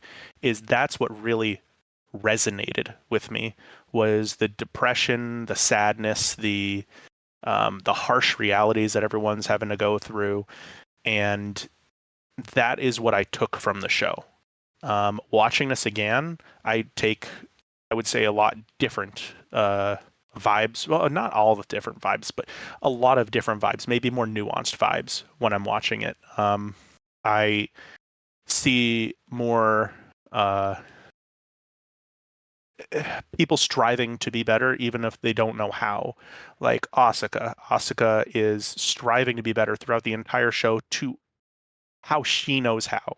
And that is something that I've had to grow into, and understanding that people might not be doing the best thing for themselves, but they are probably doing what they think is the best thing for themselves.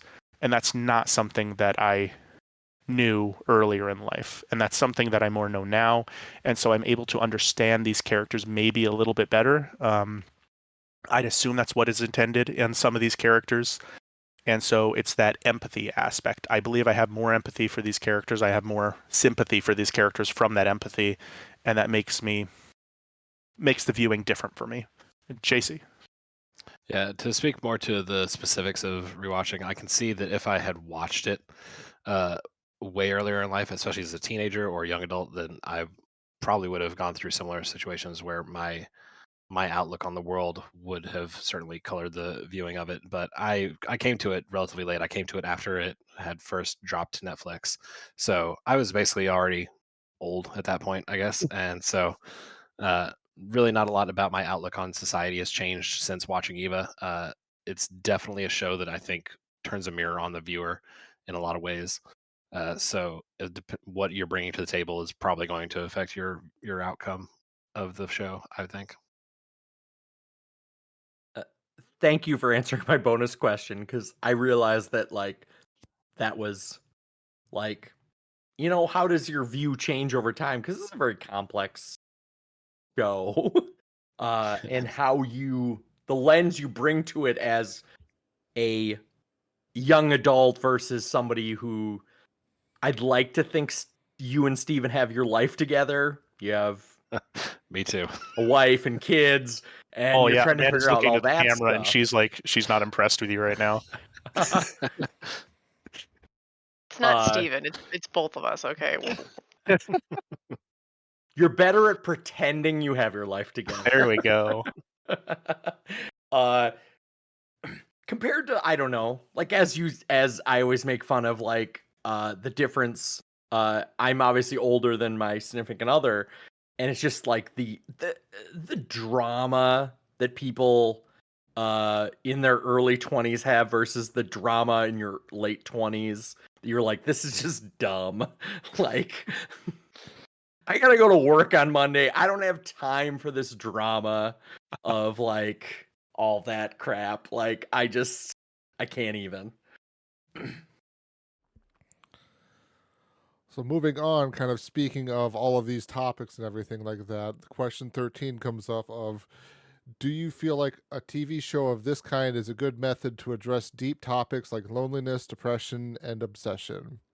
And I will, again, kind of just start this off to give everybody a little time to think about it, but I think the answer is probably going to be the same for most people. Of like, yeah, I think a TV show is perfectly fine to kind of address this stuff. I mean, TV show versus movie, obviously TV shows get a longer runway to breathe if they go for a longer time there than a movie where you have to condense it into 90 minutes to longer than that. Otherwise, you lose the audience attention. But any form of kind of media that's out there to kind of convey your point and topic and address some of these deeper topics there, if you do it well enough, can be a good medium to use to address these topics. Gary. I also stewed on this question for a bit, and I came up with like, yes, but I feel like it needs better bones to pull it off. I feel like this show has unlikable characters, confusing plot. If it resolved that, it could have segued into a better show to address these issues. All of the unlikable Shinji of the show and the all of the sci-fi grugh of this show, if that was better written, then I think I could have better attached to the really emotional turmoil that everyone was going through of loneliness, depression, obsession. But just the unlikeliness, how much unlikable Shinji was, makes it difficult to really feel sorry for all of the emotional issues he's having. JC? Speaking of empathy, it is definitely one of those. I agree with Gary's overall point that I think the show could be better about it. I've mentioned it before, but it's well documented the struggles that the production had. So I think if you could redo Eva with a solid 26 well planned out episodes and take the time to produce it all right, that'd be a really solid show. Inherently, I think the structure of the show, just on a high level, is actually pretty ingenious. The way that it couches all these very deep topics into a format that people are already familiar with, that is inviting a deeper analysis by invoking all these religious iconography moments that make you want to kind of dig deeper and say, what's going on with this, what's going on with that. And as you get to talking about it and thinking about it more, then you start to also analyze the rest of the show and the characters that are in it and start to think about their motivations, things like that. So I think if you sort of the way that sci-fi always is some sort of allegory for whatever's going on in the real world that the writers are trying to come up with, like the X-Men being a point against like racism, classes, and stuff like that. I think doing the same sort of thing, but with mecha anime and your crippling depression that you've been dealing with for 4 years, is an awesome match from the creator. Amanda? honestly, I would love to, as JC just pointed out, like I would love to see the show like kind of redone in a more solid manner.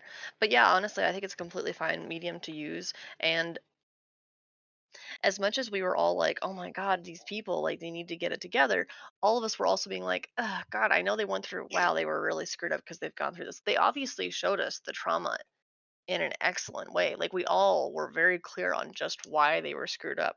And none of us had solid answers for how to get out of it. We just still didn't like what was happening. So, like, they showed those hard topics and they did it well because it left us a little traumatized.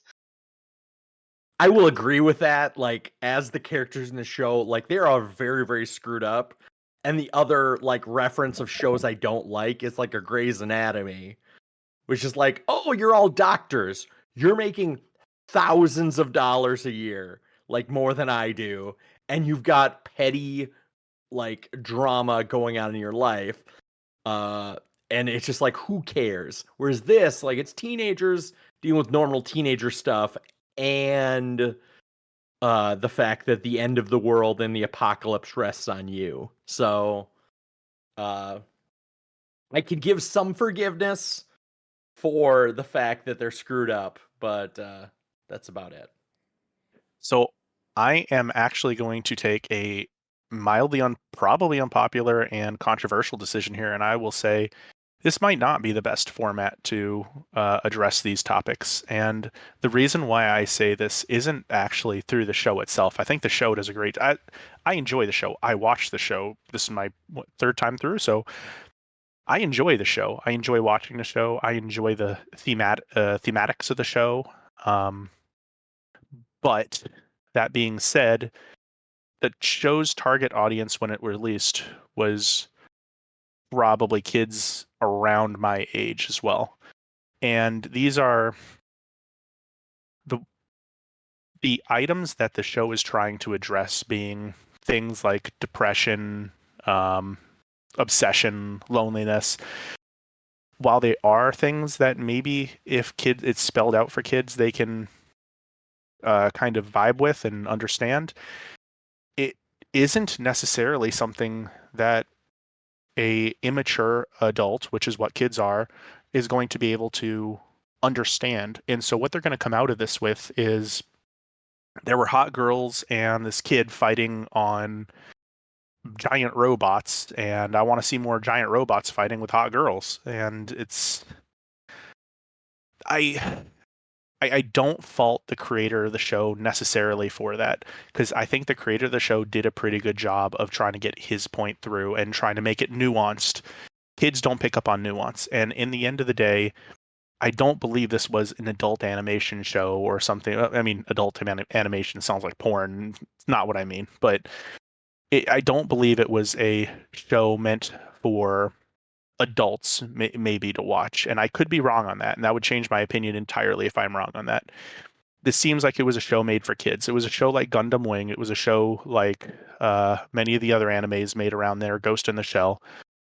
And in that sense, the audience wasn't prepared to tackle these topics in such a nuanced fashion. And maybe that led to some of the issues with the sexualization of the characters from the not from the show even, but from the community itself. Like I said, I knew what an Asuka was before I knew what the show was, and it's just the community that you're working with. If I was to show you Plato's The Cave, and it had just women in tight suits and then a couple, guys in there, and you happen to be a 14-year-old, you're not going to take away anything about Plato's The Cave.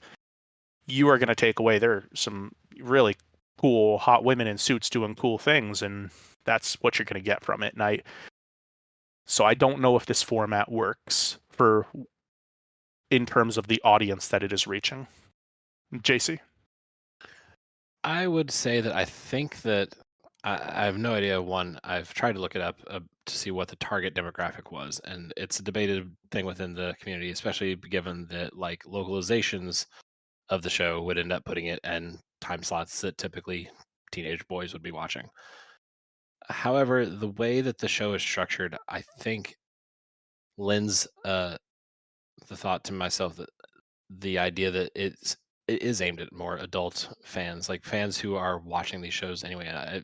It definitely plays with those themes of the Macross and Robotech and stuff like that. Of here's the teen boy doing the pilot things, but that's because I think that the super fans of anime have already been obsessing about those shows. I think the things like the more fan service next time on Eva, things like that lend it the help give it weight that the show knows that it's going for people who are tuning into these shows for not necessarily the typical teen I identify with this show reasons, that it is going more for those older fans, especially as we get to the episodes 25 and 26, whenever there starts to be more overt references of like, don't just live your life for one thing. And then especially once we get to the end of Eva and there's the whole section of the adult otaku crowd sitting there just watching Evangelion, and he's basically straight up referencing the way that they interact with him.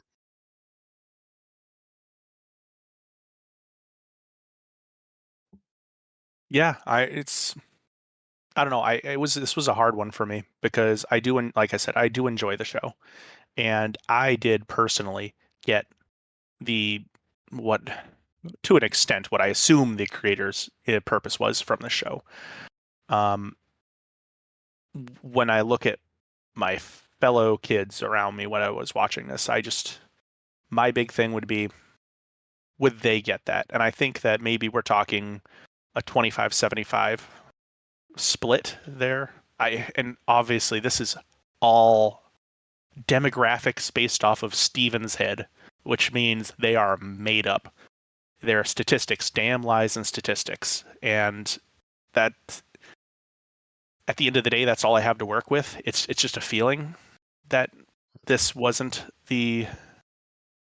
necessarily the correct way to address it. And I think that adult animation in terms of cartoon TV shows have become more mainstream as people have moved on, and people that grew up with anime now want to keep watching anime. I don't, and this is just, again, I have no idea what it was like back then. I think I don't remember exactly what I watched this on. I couldn't have been Toonami, because they would never have shown this on Toonami. But it was something akin to that, and it might have been like a streaming service or something like that. But it was definitely aimed at kids like me at that point in time. Steven, playing off of like who you were at that point, do you think like life experiences and like if you had been a person who's dealt with loneliness, depression, obsession before you watch this show, do you think you absorb it differently and it becomes or does not become a good method to address it? Because for me, I think if you've dealt with some of these things, like it can be kind of overkill of like, if you've dealt with this in your own life, then you don't want to watch it be poorly communicated by Shinji. So Steven? my thought on that would be, I have three thoughts on that. My first thought on that is, to answer your question directly, it would depend on the maturity of the viewer, and I don't think you can measure anyone's maturity. I think teenage boys have less maturity than teenage girls in general, but that doesn't mean that the individual watching it is going to be any less or more mature. How does that play out for anime fans? I have no idea. So it really depends on the maturity, what you take away from this. I will say that I do think that if you were to watch this and you were to take away stuff from it, my takeaway, and again, like, this is all from the head of Steven, my takeaway from it would be, you're not really alone. Other people feel this stuff too. This is like, I think that's one of the biggest things with depression and with loneliness, is you think you're the only one and you're just the weird kid, right? You are the weird kid in class that walks into class and you sit off to the side and you think that everyone's judging you. Well, and in reality, that 28 person class, 27 of them feel like at that point in time, that other one that doesn't is an idiot that just can't get around any other sort of concept. So I think if you had the maturity to take away that this is showing that other people and a large section of other people experience this as well, I think that's positive. It gets back to the maturity. Do you have the maturity to absorb it and then use it later? Do you have the maturity to absorb it then? How does that play out? I don't know. JC. I think the way that the show approaches it is from someone who didn't see it at a time in my life whenever I was a teenager with depression. I think it approaches it in a way that at least speaks to me in a it speaks to me with respect for the way that it talks about depression, the way that it does it. I have the opposite concept called the Good Charlotte concept, where they have a song about don't kill yourself, hold on if you feel like letting go. And then in the middle of that song, they have a breakdown where they say, go ahead, what are you waiting for? Do you know what you're doing to me? And to me, that is the opposite effect, where as a teenager, I heard that and I was like, what the fuck? Why did you just have this little breakdown? Like, what? This is not an uplifting song anymore. You've now ruined it. You've gone ahead and done this weird dark turn. It lost me with that point. Eva, on the other side, anytime they are just talking about the depression's moments, it doesn't feel like it's that sort of caricature of depression. It feels like the actual feelings. It represents those feelings in ways that are accurate to ways that I have perceived things as well. And so in that sense, I would hope that as a teenager, you would also recognize those moments if it resonates with you. But teenagers are going to teenager, as we learned the whole show.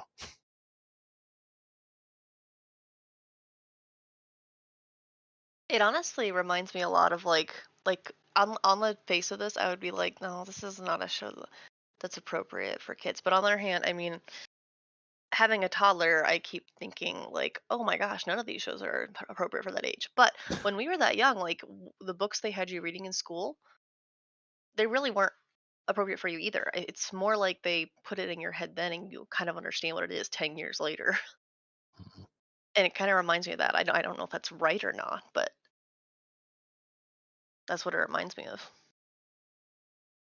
Go ahead, Yeah, Gary. to kind of agree with JC, like I feel like the chaos of that as a teenager and trying to put yourself, like I think that makes it very believable. Like it's not a caricature, as JC said. It's a caricature of like being depressed or being worried about what other people think of you. Like the chaos of it and the ridiculousness of it is very, very real. But like if you tried to explain it to someone, I was like, what does depression feel like? It's like, imagine you're this level of chaos. And they're like, oh, well, no one feels like that. I was like, no, people do feel like that. And if you see it from that perspective, be like, wow, that's a lot of chaos and a lot of internalization of like worrying about what other people think. And if you see it through the eyes of like a 14-year-old, I was like, wow, that like how does he grow as a person if this is all weighing on him?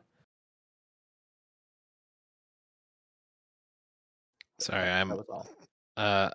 I agree with that chaos that it feels representative, and there's even I was trying to find the gift to drop in a chat, but there is a lot of references I see even to this day where people just like if they're just overwhelmed, confused, whatever, they post one of the gifts from End of Eva of the sync rate chart where it's Shinji and it goes a little and then it just like starts going backwards on itself and just ballistic and it's just chaos. Like it's just that sort of representative chaos is definitely what resonates with people, I think, in a lot of ways.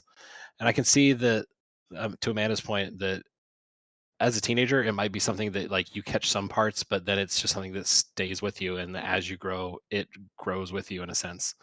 The whole To Kill a Mockingbird is one that I remember reading, especially as a younger kid, and like enjoyed the book as a teen. But like so many more themes keep coming out of that book as you read it, as your mind and experiences mature as you get older. And I feel like if you grew up with Eva to an extent, you could have that same experience most likely.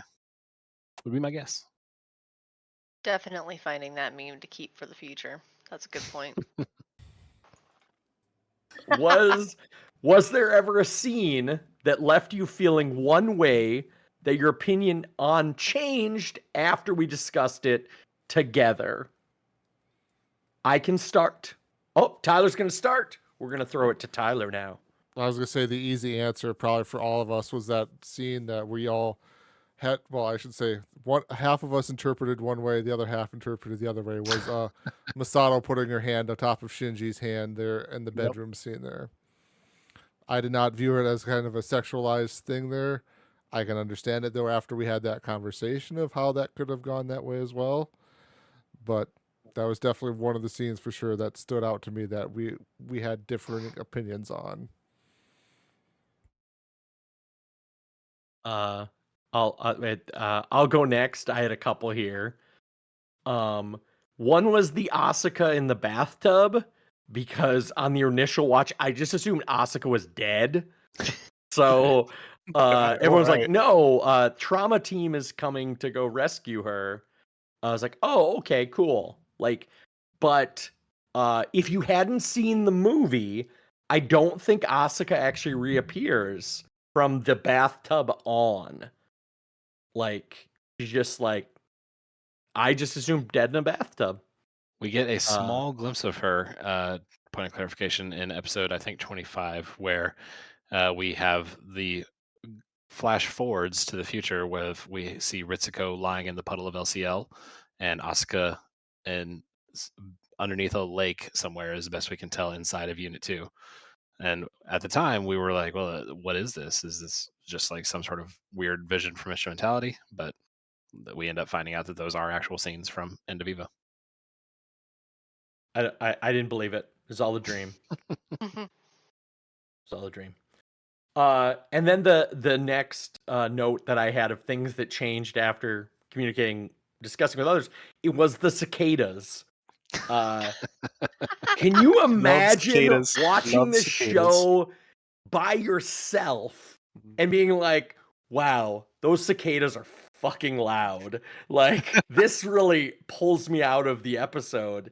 But then I got to discuss it with other people who, like, obviously we all watch it at different times during the day and different things going on in our lives, but it would definitely pulled me out of the episode. Amanda? Okay, Gary, it's your fault, but because of the cicadas, I have to agree. You're right. The cicadas changed my opinion, because now whenever I hear cicadas, I instantly just kind of start cracking up, because I'm like, Gary would be pissed right now. And it's happened in like other things, not other shows, but like I've heard a cicada, I'm like, oh, Gary would not be able to handle this right now. He'd be chalking it up, a tally mark in his notebook. Like, and every time in the future, that the next time that we watched an episode and saw it, like, I was never bothered by them again, because I found them funny after that. So that's due to you. Thank you, Gary, for making the show more enjoyable. Yeah. The audio mix being poor was more funny because we got to collaborate as a group. I had to look back through my notes. My third one is, what is Tokyo 3? Because I got to the point of, well, there's a Tokyo 1 and 2, and we're in Tokyo. Like, in the early episodes, like, yes, they all live in Tokyo 3, and, like, not understanding that there was, like this is the third 3 Tokyo. cities called the same name. Like, that Maybe you was should stop naming definitely... it the same thing. Yeah. Right. It's like a password. They're just changing the number on the end of it.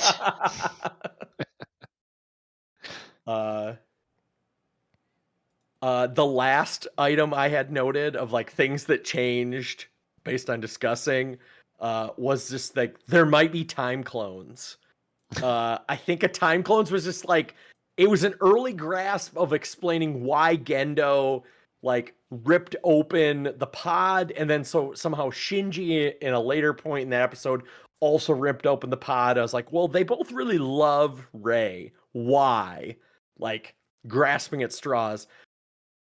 But also just like digging later on, and I think it was in one of the last couple podcasts where somebody pointed out that I caught on to clones way earlier than anyone else should have caught on to clones. And the fact that Rei was a clone of oh no, JC and I Empty noted spot. this. He definitely did. Yes, okay, but are we calling it that he caught it, or are we calling it that Gary was literally just throwing stuff at the wall here, and Did the monkey for TIE once fighter happened to combination be right? work out? Like, Yeah. like did? I'm sorry, If Gary. I you- don't want to take it away from you, but If you But- accept that clones exist in this universe, you do notice that Gendo has a certain place in his heart for Rey that doesn't make sense. And he shares experiences and like Gendo, who literally is not shown in any like personal way with any other character in the show, even Oyotsuki, still like hangs out with Rey in his spare time.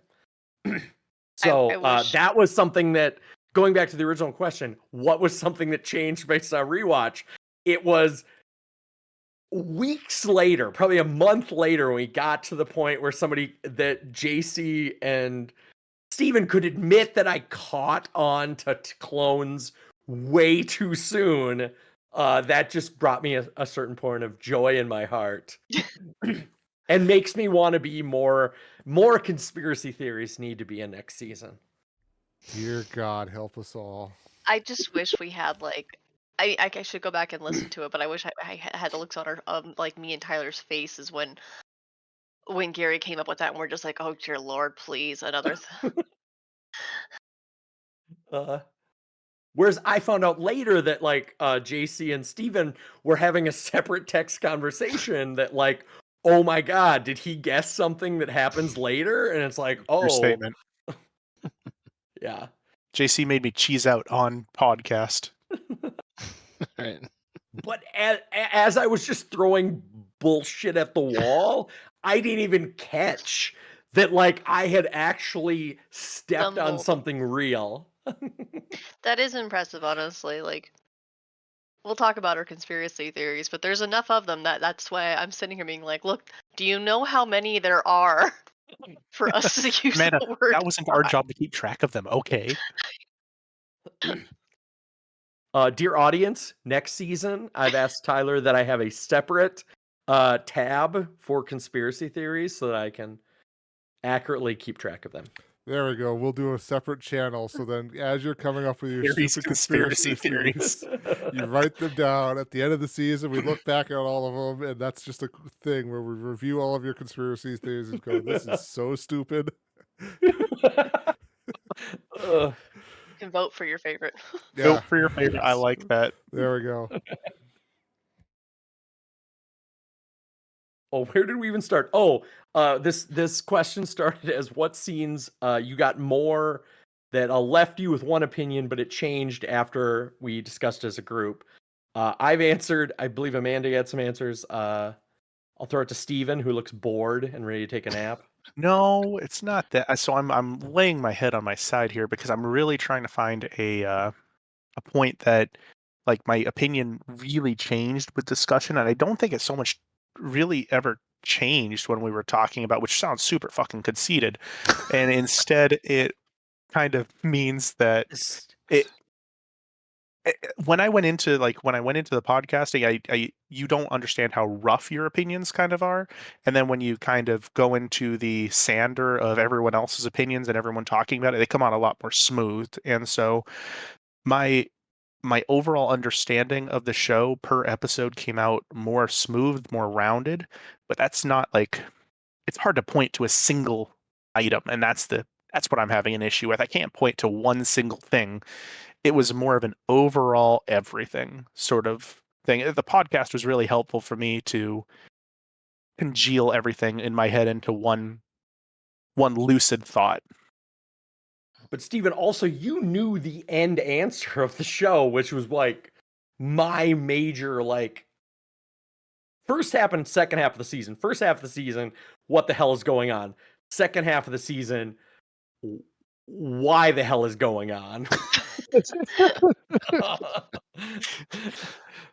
The first half of the season like played at like this internal monologue that at the time I didn't realize was like a major, like the last two episodes literally take place mostly in Shinji's head.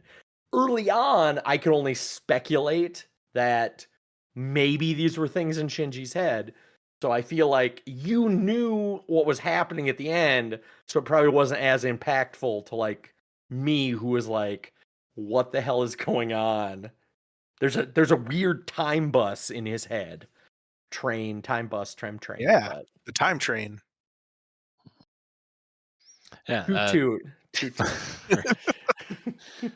I honestly, I chuckled a lot at Steven's response and the way he said it, because a bit of it the same way. Like, it was a lot of just kind of refining a lot of points that we discussed in the show. There were definitely moments that the podcast colored my watches of the show and future episodes, where anytime something would happen on screen and sit there for a minute, I'd go, "Oh, Gary's gonna hate this." Gary's gonna fucking hate this.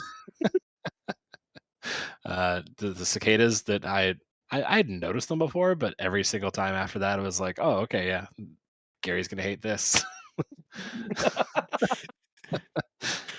It was just it was a lot of just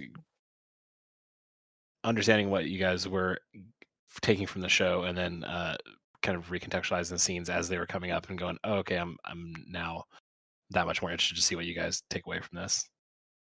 So This wouldn't be during discussions, but like I was usually one of the last or the last to watch the episodes, and you guys were so on top of it. But I enjoyed actually seeing your guys' chatting about it because you're really good about not giving away spoilers. And then I would just get oh, it's gonna be an interesting episode, or oh, this is a mental, like I need to make sure I sit down, and right. and once in a Or while the warning of guys, don't be around anybody else when you that's what I was watch just about to this. say. It's okay to watch the first half of this. Actually, Or don't watch any of it with other specifically, people Amanda, around. don't watch us at work on your break. Right. I think that's funny because I feel like I always procrastinated this show to like the day before. For the viewers, we give ourselves 2 weeks between episodes. I still feel like I was always watching the day before. That's when all of the reviewing happened. So it's funny that Amanda thinks that like we're posting before she gets to it. I always felt like I was slacking on it. Like 2 weeks sounds like a long time. And I'd be like, okay, we just had our podcast. And all of a sudden I'm like, I need to watch this now. And of course, Steven and I have opposite schedules. So I can't always just be like, oh, we can't just watch it. We can't always hold each other accountable that way. Also, if we're around, it means Ari's gonna be, or Kidder is gonna be around. Yeah, like So we would have to decide whether or not we were comfortable with her watching TV as it is. With this show, absolutely not. She cannot watch this show. see, that's Asuka. He's crazy. Like, for context, Steven walked in and found his mom watching Princess and the Frog with our toddler and was like, that's kind of scary, isn't it, Mom? So, yes, I think this show is much further. It's better. It's okay. Don't What worry I'm about hearing it. is keep her from watching it until she's a teenager, and then we find out what a teenager takes away from Eva. Oh, there we go. It's a human experiment. I like this. Scientific experiment on Great. your children. Yeah. We'll have at least 3 test subjects in the next 15 years. Report. Listen in, viewers. In 15 years, you hear the results. On season 27, we bring back the results there of our tests. That's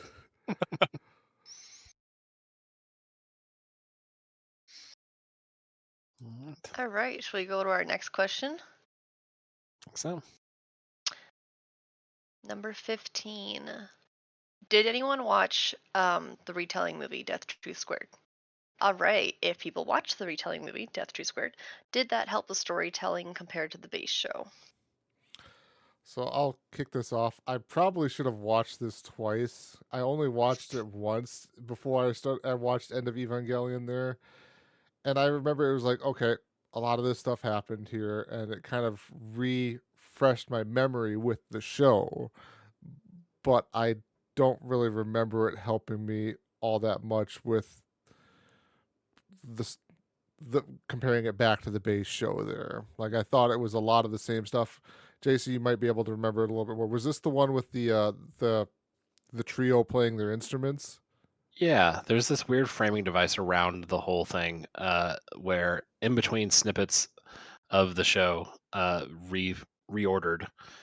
They have this concert that they're practicing for where Shinji is playing his cello and Asuka comes in with an instrument, Rei comes in with an instrument, and like piece by piece they're like practicing for a concert.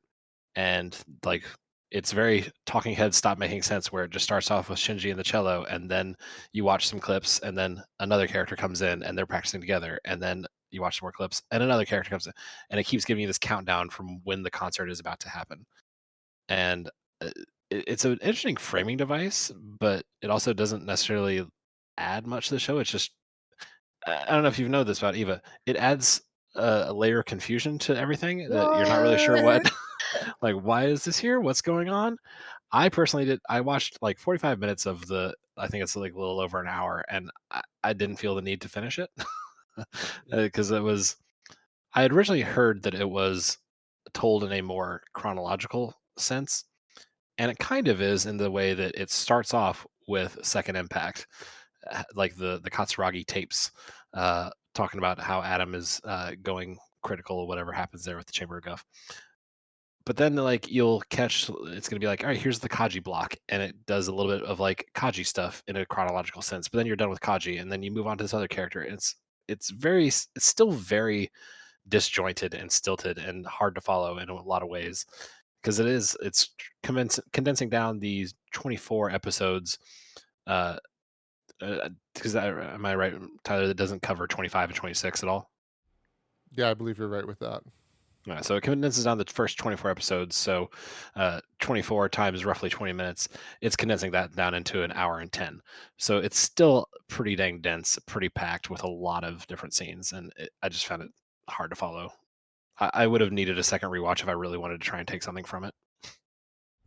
Yeah, I'll agree there. Like, I like the framing device of them getting together to play the music. Like, the musical aspect of it was really nice because it was good music. But I will agree. Like, I need to watch it like a second or third time there to just kind of fully grasp everything. And as we'll get to later in the episode, I don't know how often or how soon I'll be rewatching the show or anything. Yeah, because I would have needed those rewatches to like make sure I understood everything, but also I felt like with the way we watched the show anyway, I got as much as I was going to get out of the episodes anyway. So really, just aside from that, I was rewatching the scenes with a fun little concerto backing soundtrack. So I didn't need that, I guess. Felt like. One thing I do wish I had seen to kind of answer something different is I had ordered the Blu-ray collection that Shotzi has, and I know there is a making of thing there that I still want to go back and watch that at some point. I was hoping to do it before recording this podcast, but it's been a couple weeks. So yeah, just to get more, because there are so many questions that we'll get to, especially later, about like what was their mindset, what were these guys doing? Be fun to actually get some actual answers from a behind the scenes thing of the actual creators speaking directly.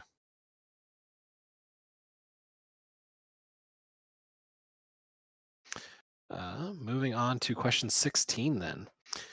If you view the series 25 and 26 and End of Evangelion as two separate endings, if you could only choose one, which would it be? Steven, go ahead. 25, 26, 100% every day. Gonna take that. I agree with you that that the End of Evangelion provided answers I didn't necessarily need. I think 25 and 26 actually did a fantastic job wrapping up the series. I don't need personally concrete answers. I don't need physically concrete answers. You can leave me on a epistemological, cliff, and I will be fine not knowing what's happening. So 25 and 26 were fantastic for me. Leave it there. Call it a day. Let the haters hate. And watch the money pile up. Bling bling. Amanda? With Steven, I would take 25, 26 and then just sit there being like, I wonder why they never wrote an ending for it. I gained very little from the movie. The only thing is, it will be a pity to leave like my newfound appreciation for Asuka, like resign to oblivion. But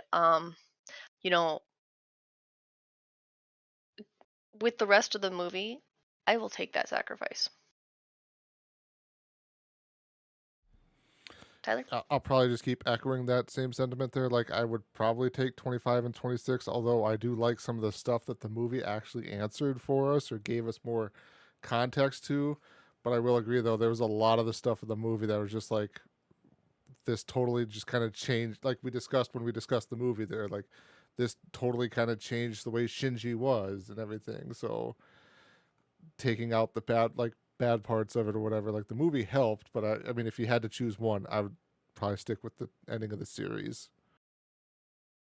Yeah, to follow up for everybody, if you have to get rid of one, yeah, End of Evangelion, I think, is not as satisfying a conclusion after episode 24. I know we have a question later about like if you think that the order of things might be better served if it were swapped, but if you can only choose one and that's it, yeah, End of Evangelion is such a hard swerve in so many ways, and it, even if you want to take that approach I have about it sometimes, where it's a way of showing that there's still progress to be made from instrumentality, that embracing your own life is not the one quick fix to getting everybody to applaud, and it's not the happy ending to combating depression. It doesn't give you that on its own. It only works with that in conjunction with episode 25 and 26, and 25, 26 are such a stronger message about the themes of the show than End of Eva is on its own.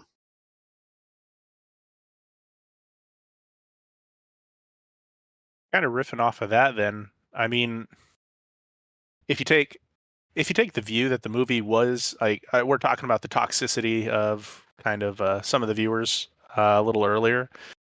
If you take the view that the movie was in part a response to the toxicity of the viewership of the TV show, and maybe the deep items that aren't addressed if you don't have 25, 26, does that mean that the movie failed to address some of the deeper topics in a meaningful way?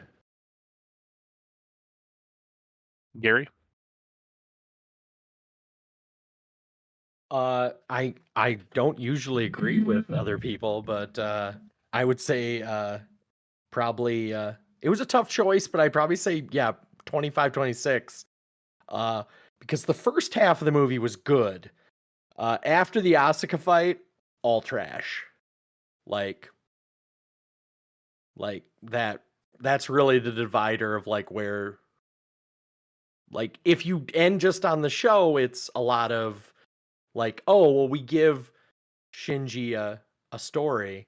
But if we end on the movie, it's like, oh, we tried to explain a bunch of sci-fi shit that really wasn't even a good conclusion.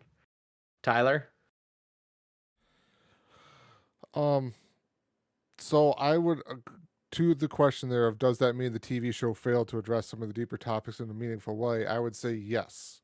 That's part of my problem with the show is there was just so much ambiguity. Like, I'm fine, like Steven, like I can understand your point to an extent of leaving some ambiguity to some stuff, like you don't need everything answered. I just felt like the questions that were being asked, and maybe it's part of like us too, of like we were asking the wrong questions that the show is not actually asking us to think about, if that makes any sense there. But like we were asking the questions that the show wasn't really asking us to think about. So then when we got to the end, it's like, well, did the questions I have really be answered by the show? So I don't know. Maybe the toxicity, excuse me, I can't pronounce that word, comes from some of that of like the show is asking you questions that you're not, or you are asking questions of the show that the show is not really actually asking. So the answers it is giving you in response to its own questions don't align with the questions that you're asking. Go ahead. Shouts these JC. big words. Yeah, the idea that the TV show kind of failed to address some of the deeper topics in a meaningful way, I think is wrong. I think the movie is a response to the toxicity of the viewership response to the episodes, but I think it's because a large portion of the fan base perhaps missed those points. But I don't think it was necessarily a failure of the show. It was more just the way that perhaps a culture of viewing the show, a culture of looking for these anime shows to be more formulaic, to be more representative of power fantasies and all these things, to where they expect these large grand stories to satisfyingly pay off and see the hero triumph over good. And once Anno, the creator, shows the way that his hero triumphs over the darkness by finding his value in life, the fandom rejects that because that's not the type of redemption that they're looking for. And I can see the idea of the movie being a response to toxicity from people rejecting that as their ending, and then Anno seeing the movie and saying, okay, well, here's your chance, here's all of these threads now concluded, and none of it's redemptive. Your hero is a terrible low person. He's barely even active in his own story at this point, and we're just going to let the world wash over him. And even though at the end of the series he's going to get what he wants, and he's still not happy. And I think that in some ways you can, I can make that argument to myself that that is exactly how how we get to End of Eva being structured and themed the way that it is. And not necessarily that the show failed, but the audience failed the show in some ways. Only thing that I have a kind of an issue with there is I understand exactly what you're saying. The issue that I have is that the show does create the fans don't create the show. And so in some way, shape, or form, this show did attract those kind of fans. In terms of did it fail to address the deeper topics? I do think that the show addressed the deeper topics. And this goes maybe back to the earlier question that I had talked about. Is this a good method to address these topics? I think the show addresses the topics. Does the medium get through to the audience? I'm not sure that works. But I do think that the show does address the topics.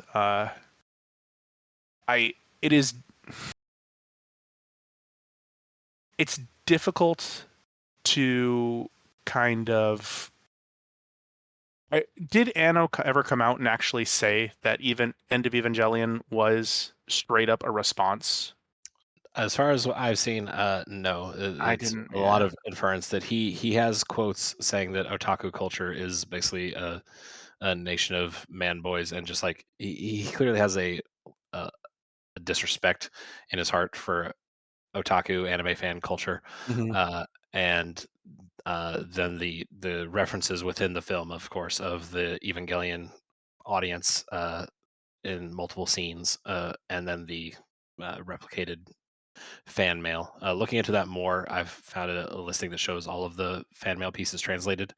It's a large portion of which, to be clear, all of them are made. They didn't publish any actual fan mail just for legal reasons and safety reasons. And then some of them are praising the show, admittedly, and some of them are like, "You're an idiot. This is terrible. I hate you."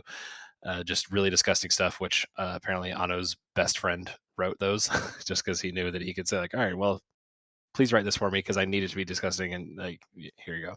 So just a fun little trivia. But then also there's clips of a building front that has graffiti on it. And that's apparently the actual Gainax, the production studio. It's the actual offices, their front door there, and it's things like Ikari Rape Man, and just like a lot of weird graffiti on the front offices of their actual production studio. So there was some real, actual bad responses that, to the end of the show from the I mean, things going into DVU. in that case, and this is maybe where I'm getting to, could the TV show have addressed it in a way that maybe I'm sorry, could the TV show have addressed it in a way that maybe would have picked out these people, maybe cut them out of the viewership. And that is the only way that I could see that maybe the TV show could address the topics better. Is I don't know if you have to make it more explicit, and I know that's a work of art, and works of art, if they're good works of art, are subtle. And I've talked about how I don't believe that 14-year-old boys and 15-year-old boys, 16-year-old boys can pick up on subtlety very well. Maybe the TV show just needed to be less subtle to address those topics. JC? To an extent, I think when I think about End of Evangelion, I think about The Boys, the Amazon show of superheroes, and the clearly right-wing tendencies of the main characters of the show in a villainous way. No. You say what? Nah. Apparently, so this is me coming to the show after season 4 is already completed. I started watching the show. Season 1, season 2 is great. Season 3 is getting to the point of like, this is ridiculous. Why are they so incredibly over the top? Like season 1 and 2 were already on the nose. Season 3 is just beating you on the nose with a hammer. And looking it up, it's the creator's response to the fact that people with right-wing tendencies are watching the show and enjoying it because they think, yeah, this guy's awesome. They're not getting it. Ugh. They're not getting that this is an evil thing. This is a bad thing. So they keep ramping it up to absurd, absolute caricature levels. And if your goal is to respond to the fans who aren't getting it, this is what happens. You get The Boys season 3 and 4. And while that may serve well to alienate those fans, I don't like season 3 and season 4 of The Boys. Like it loses me, the person who thought it was okay season 1 and season 2. Because it gets too on the nose. It gets too on the nose. It's no longer it's so caricature driven, and I've used that word a lot here, but it's building such a ridiculous trope of everything is so over the top and so it no longer feels like a world. It no longer feels like our world, but with heroes. It feels like a complete fantasy world where these people are actual cartoons more than they are real people who hold real values. I would always explain The Boys as an R-rated version of the X-Men. Like if the X-Men had no limits of like appealing to children, like just like what was their extreme. But yes, and then it got past that to just be like, yeah, too political. Steven? I'm wondering maybe in that case maybe this is just our society. And I mean, this is from 1995, and obviously The Boys is from much more recent. I wonder if it's even within our ability to take a show like this, something that's trying to be subtle, and be able to watch it correctly without creating a toxicity behind it, which backfires on the show itself. And I would attribute that to the current political climate if this show hadn't come out in 1995. I think it's a problem that all art is subject to falling into, where it goes out and it gets an audience, and at that point, art is always subjected to the viewer in the first place. Yeah, the creator kind of loses control of it. The art becomes whatever the person watching it perceives it to be, of course, but then once the creator is responding to it, they've become part of it as well. Like it's all this perception loop where no longer you're not creating it for your original artistic vision. Your artistic vision is now distorted by the perception you're seeing, and it just creates this feedback loop, for lack of a better word. There was something recently that I was thinking about this with as well. 50 Shades of Grey started as a Twilight fanfic online, and it's originally where, without getting too deep into it, basically it was released as fanfics are, where it's just like, here's my however many words per day, and then the fans would respond to it, and you should be doing this with the character, and so the creator, rather than like having a proper vision, is then following the big audience reaction at that point. And you end up with a lot of weird scenarios in there that if you actually start to track it down and like treat it as an actual legitimate story, it just feels like, why is there all this weird fan service, for lack of a better word. It's because she had a daily audience that she wanted to keep coming back to her story. And it just ends up getting into that situation as well, that you can't create art for an audience and pay attention to that audience at the same time without changing your own art. And to maybe even throw it back to like us discussing Game of Thrones there, we had that kind of conversation coming up towards the end of our podcast of like, has the books now unfortunately been changed in George's writing style now because the way the show ended and stuff like that, even though that was theoretically or proven by George himself of like, this is how it's going to all end. Now that season 8 came out and had such a horrible response that it did, does that now change the way the books are eventually going to end if he ever gets around to writing the ending of the books?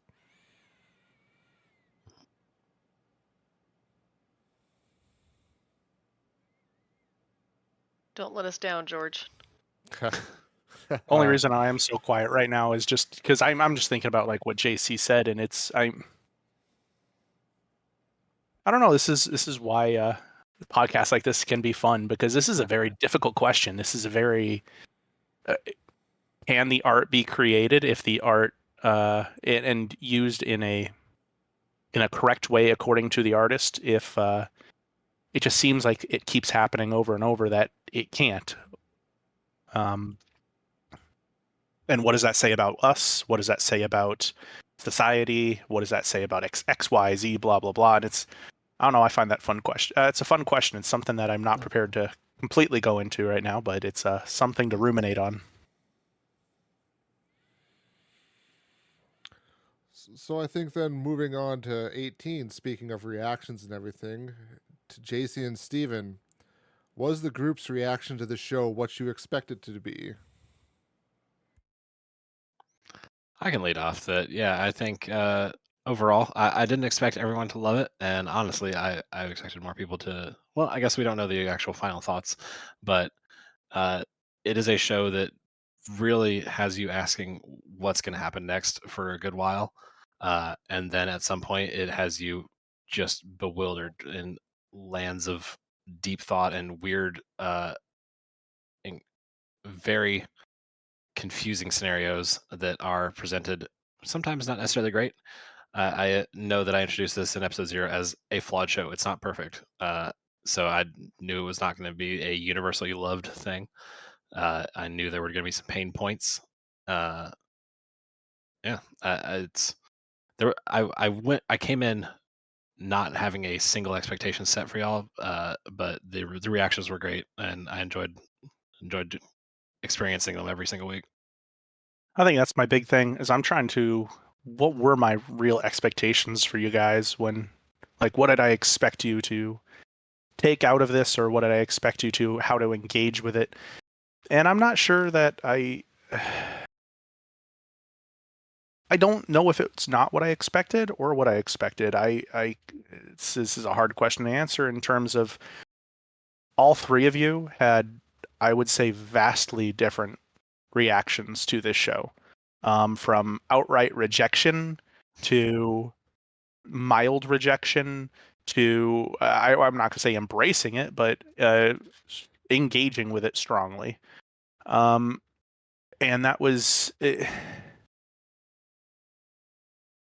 I don't want to just pin it on you guys and say, yeah, it's exactly what I expected of you guys, because I don't know what I expected of you guys. It was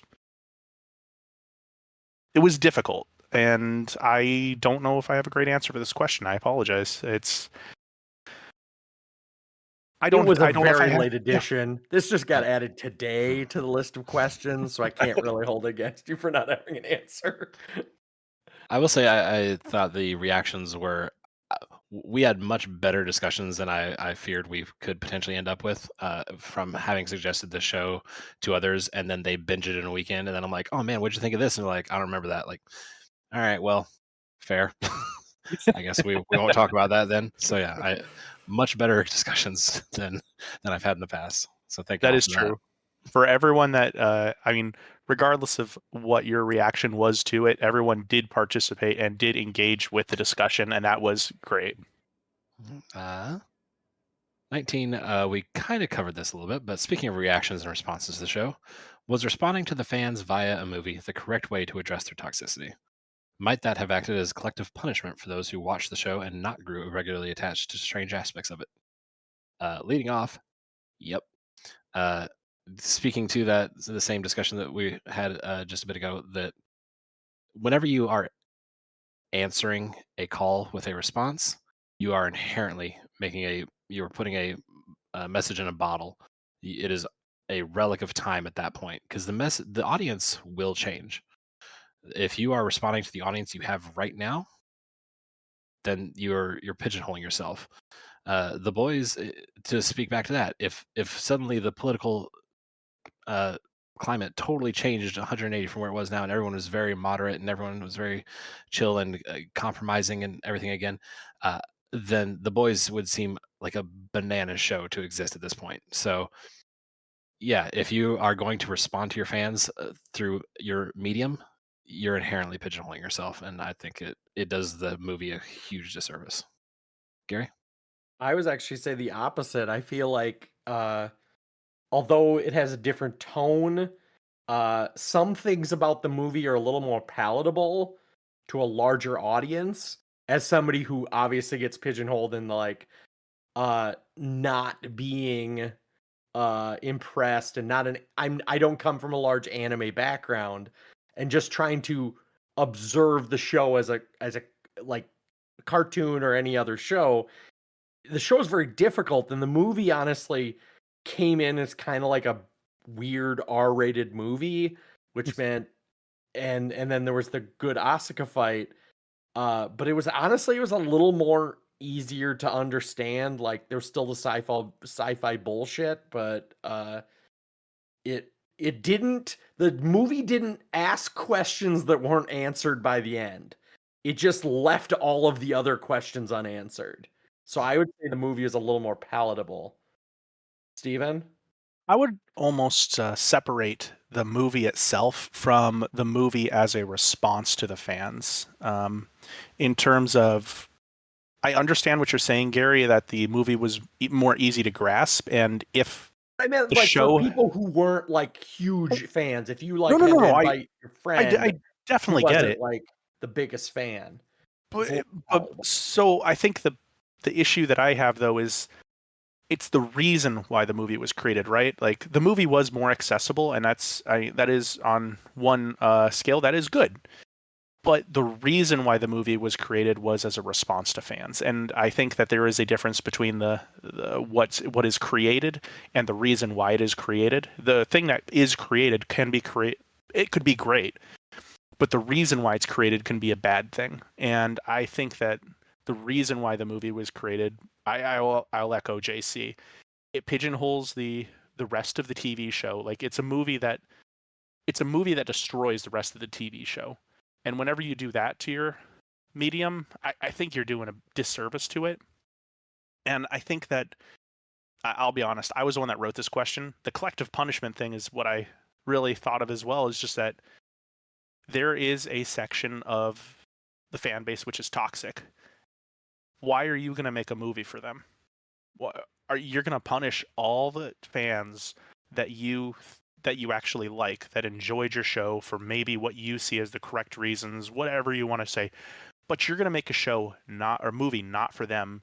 You're going to make a movie for the people you do not like. Why? That's where I'm lost on. Tyler. And I would say this is just a theory I'm throwing out here because 90 to 5 is different than what it is today. But maybe the problem is like you always hear about those changes that come to stuff from, like, as an example, video games and stuff like that. People suggest changes for all of these games and stuff like that. Well, those people suggesting the changes are sometimes the minority of the player base. They just happen to have the loudest voice, which is why I sometimes hate streamer culture so much, because those streamers want some way to keep engaging their viewers, to keep getting more hits on their 360 no scope sniper shots and stuff like that videos. But whereas the general audience is fairly happy with the game is going, it's like it's the problem you run into of, like, you're never going to complain about something that's like a 3 to 4 out of 5 star range here.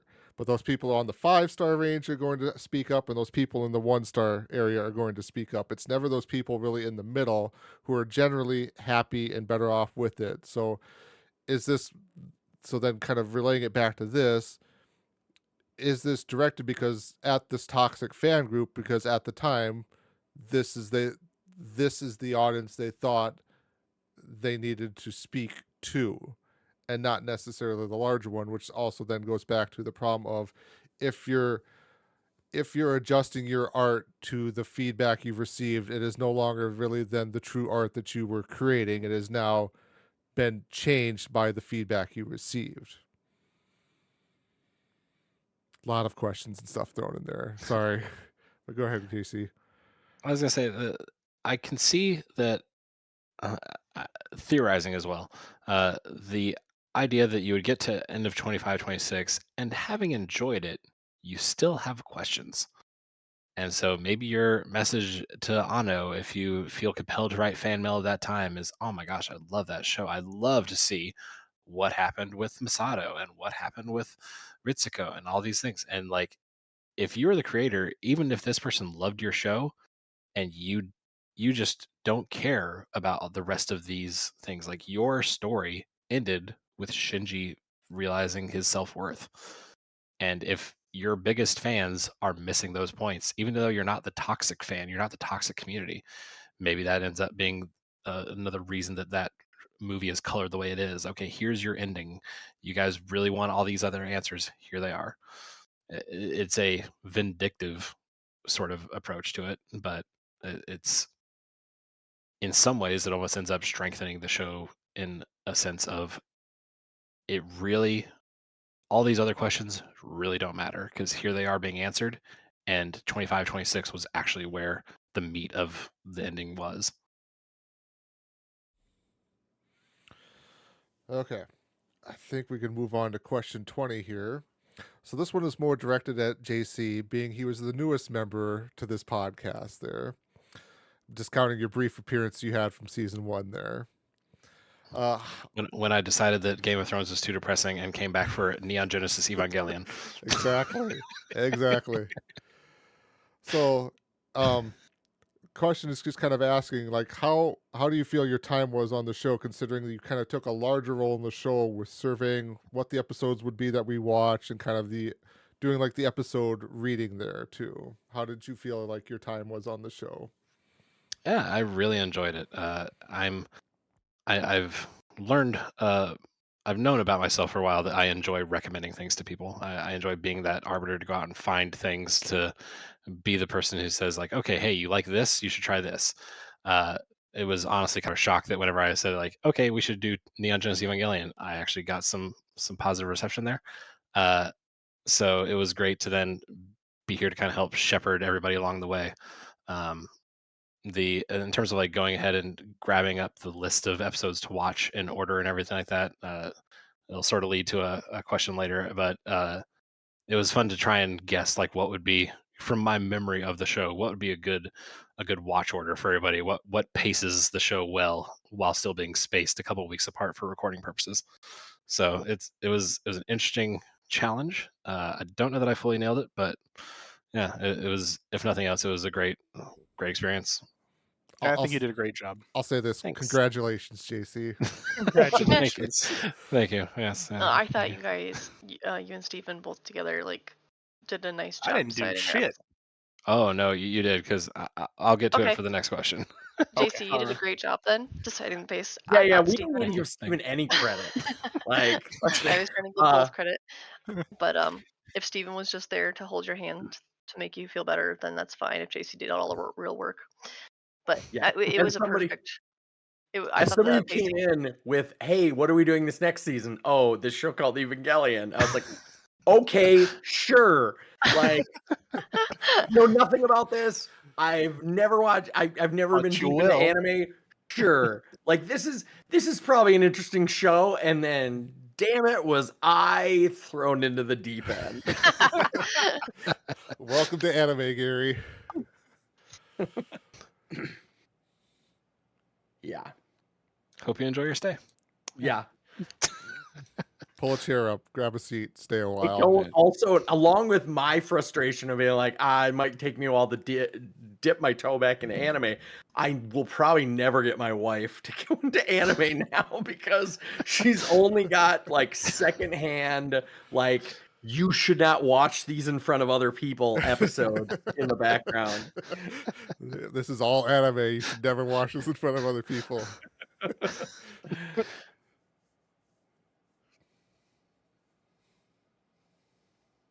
Yeah. Are we on to what I question? think are we on to? episode 21 for Gary. Question Oh, I 21. have to answer. What is a fun behind the scenes secret? And now I can't.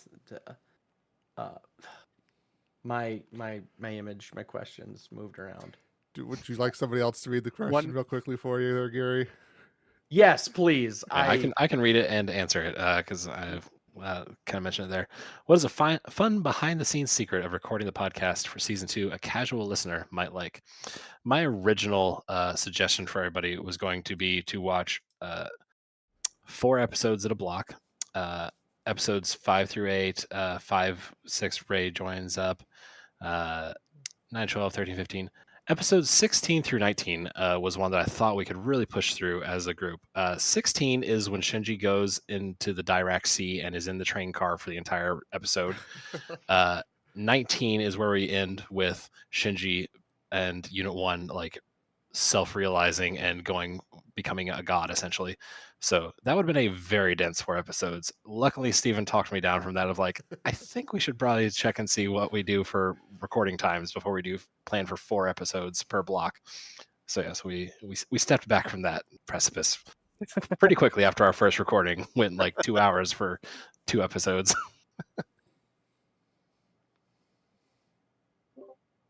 Yes, I'll take the one. Obviously, I had to mention about my daughter being sick earlier, but I think now, so maybe a fun thing is that, so when we first started podcasting, way back when we started You guys joined in season 2 of Game of Thrones. Yes, season 2 Game of Thrones. Amanda was pregnant with our daughter. Our daughter is currently like 2 in like a couple months and walking and talking and making noises on this thing. So it's kind of free, and we've been doing the podcasting the entire time. So it's been the learning how to podcast with a child that can move and talk and have sentient conversation with you has been difficult. And so that has been part of our journey, shall we say. Yeah, the number of times we had to message the group and be like, so she's not asleep yet. Sorry, we're working on it. But The number of orca videos Amanda has had to watch. yeah, like she's got this whole thing about liking orca whales. So like I've got YouTube up and it's on like anything National Geographic, but nothing too scary. But now, I mean, even tonight she was like, she makes these jumps in comprehension. So she's sitting there looking at the screen and she's like, "Daddy." I was like, "Yeah, that's Daddy." And she's like, "Daddy." And I'm like, "He's in the other room. Like, you can go to him right now." And of course, like, I mean, I'm sitting here muting myself and like pausing it or muting myself and timing it so when I respond, hopefully she's not really chattering. And she can be quiet for minutes beforehand, and as soon as I unmute, she'll just start saying something, and I'm like, "Oh," so there's awkward pauses, or I'll start saying something, and it might just me being an idiot and completely blanking out what I was gonna say, or it might be her. You'll never know. It's definitely not all her. I will put that out there. Maybe half her. I will say too, I don't think we lost. No, we didn't. We did not lose an episode at all this season. There, you are Yes. jinxing it right now. We almost did. I came close, and yes, this one's still not done recording, but I don't think we'll lose it. Oh Here. fuck! Knock on wood right Unless now, my guys. computer That would be a crashes. secret. Was it last episode we thought we lost the episode before? Like Yeah. the day we were recording, like, oh, Tyler messages, FYI, guys, we might have lost the entire last episode. And we're like, oh, okay, like. I was Cool. wondering, like, are we gonna have to kind of The like ending briefly, of the show. Okay. we're gonna have to briefly touch on the ending of the show and then jump into the movie or whatever? But yeah, I was a little nervous in there. See, Tyler's got all that responsibility of it being in his hands. We just like talk and then leave. And he has to deal Yeah. with the rest of it. Nothing is as fun as re-listening to these episodes again when they tend to be longer than most of the Game of Thrones episodes we were doing. And that show was an hour per episode we were watching. Here we are talking about 30-minute episodes for like 2.5 hours per recording, it feels like. So Must just be more quality in this episode, I guess. I don't know. Gary shook his head very much during that. Gary just wants to talk about the melting of ice and making it into multiple swords again. yes, Yeah, let's yeah, bring back like, that conversation. Why can't we have Oh. more of that in this show? Just Fire and ice. Oh. Okay. I get it.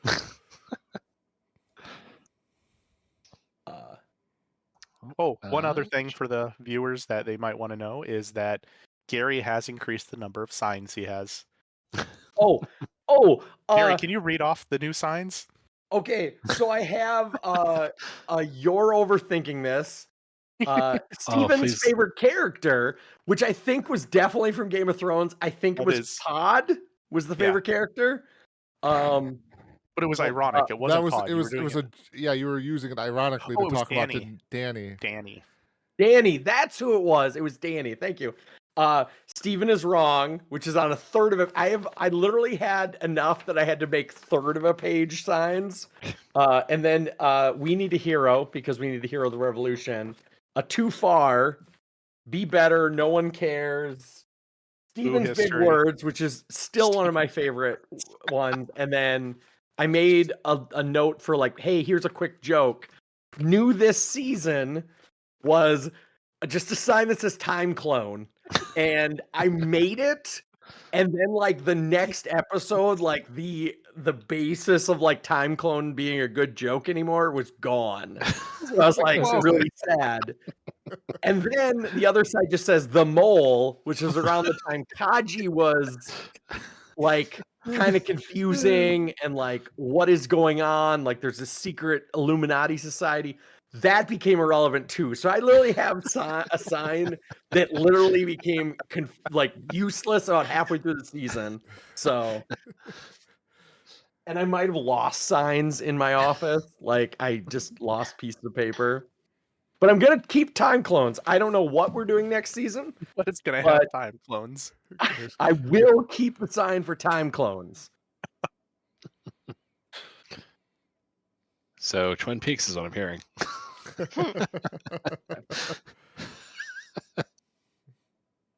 Yes.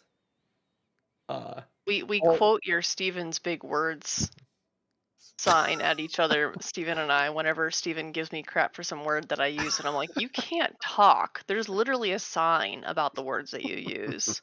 See, when we You say also we, say that at is a one very... point you guys will drop conspiracy theory in Yes, the we middle. do.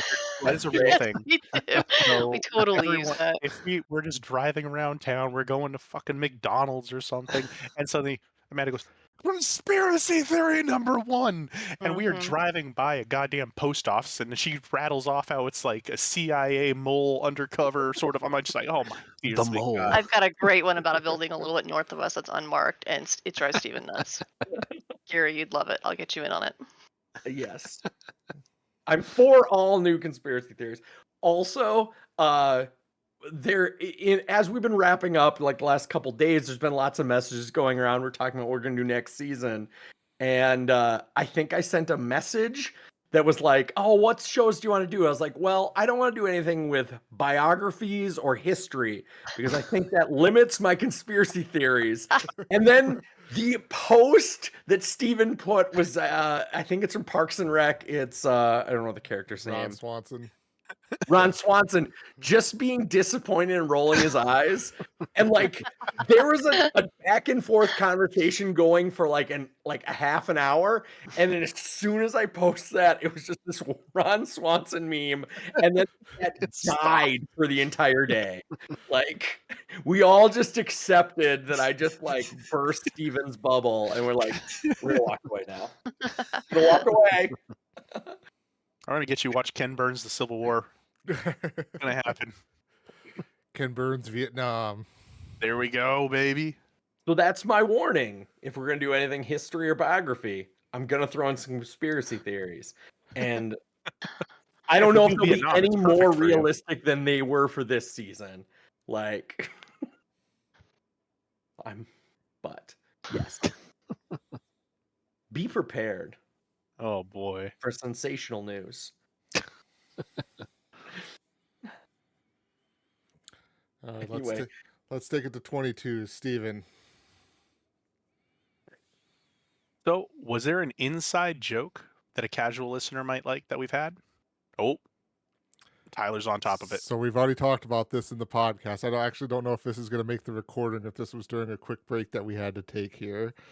Unfortunately, our good friend Nick was unable to join us for this podcast, and Gary would constantly give Nick grief for having the worst technology in the group, which was true. This entire season, Gary has been battling his own technology problems there. So Gary has now been dubbed the new Nick. These words hurt. These words hurt. And even through this episode, we're recording right now, I realized I have to have one less screen turned on my computer. Because if I have one less screen turned on, then the video chat works. I was like, oh, well, now everyone's video works. But earlier, like an hour ago. That karma train is parking in the station, getting ready to plow and carry over. Yeah. Obviously we need to bring Nick back for season 4 that we can that I cannot be the worst internet speeds. Well, apparently we're just skipping season 3 somehow, jumping straight to season 4. It was the lost season. The lost season. We're not watching Lost, this show. It'll be the secret Lost season. Season 1 took so long that I thought it was 2 whole seasons. Actually, it should have been divided into 2 whole seasons, and that was like when Steven and Amanda joined. I feel like it was a whole new feel. It brought new life into the podcast. Given that you started with season 2 of Game of Thrones. Well, we technically did a recap, I think, that first episode there. We talked about season 1 as a whole, and then we kicked off then after that with whatever we did for season 2 of the show. So it was a refreshing environment, because then instead of just making fun of Nick, now I can make fun of Steven. And so it was really just a duality of like jokes. I don't even know when Steven's big words came along too. I think that was at least when I started using 3-syllable words. See, I feel like that sign existed before I joined, because he pulled that up and I was like, oh, okay. You know, I have no history on this, but I completely understand what he's talking about. It precedes all written time. I know what he's talking about. Oh, I think before I might have lost the sign. It was like Nick is wrong. Like that was where it started. It was like Nick is wrong. That was how the sign started. Or wrap it up. Yeah. Yep. That was what Nick was wrap it up. So one more, and I'm not 100% sure if this is a joke, but something that viewers might or listeners might actually find funny is that Amanda, while we are podcasting, if we talk about something that she finds particularly stupid funny and can't bother everyone else about it, will spam message me. Spam message me until I see it. And she will just sit, you see her on her, so we're all on video, and you see her just absolutely glued in on her thing doing something. I'm like, what is she doing? Bloop bloop bloop bloop bloop bloop bloop bloop. I'm like, what the fuck is happening? And I look at it and I have 1,800 pictures of Pen. It's a good life to live there.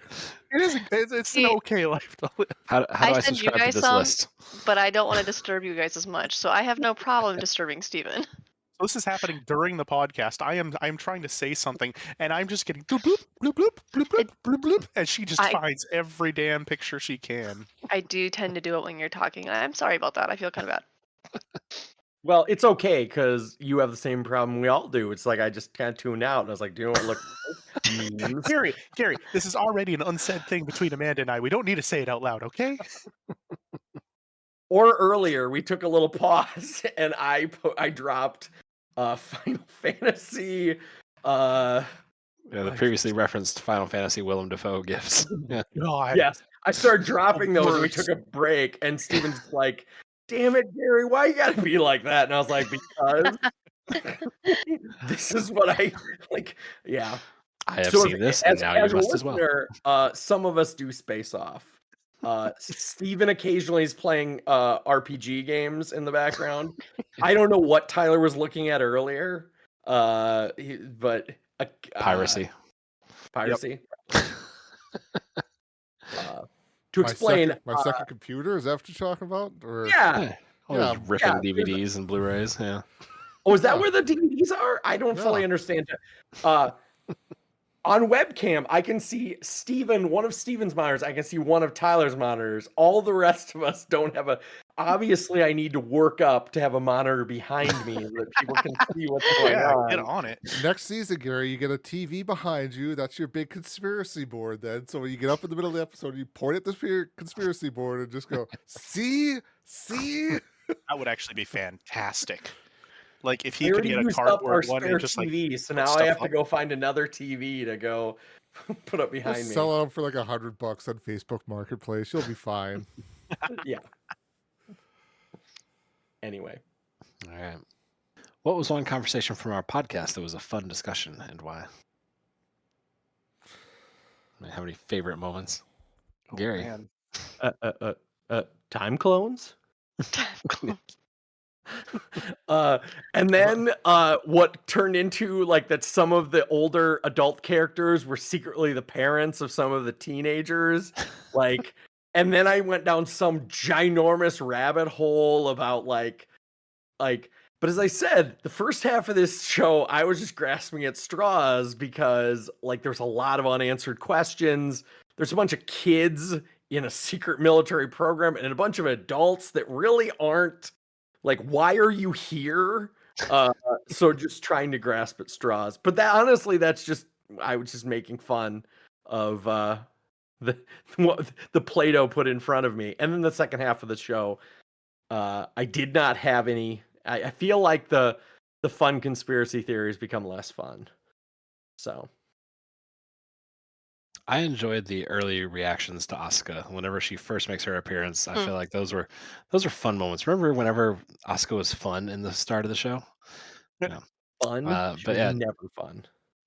She was great whenever she's just taking charge and like reconfiguring her Eva to speak Japanese, so because Shinji can't think German fast enough. Those are great moments, and yeah, I remember just the joy that folks had of like this awesome take charge moment between all that episode. Asuka being great and Masato having her kick-ass moments there too. You can't steal that from me. That was going to be my thing as well. Is that like the conversation that Amanda, when I still remember watching the scene with Amanda with Masato coming on, and you guys need any help now or something, whatever she says, and then just having that conversation about that as well. And Amanda was just enthused, absolutely enthused that Masato was just basically putting up a sly middle finger and going,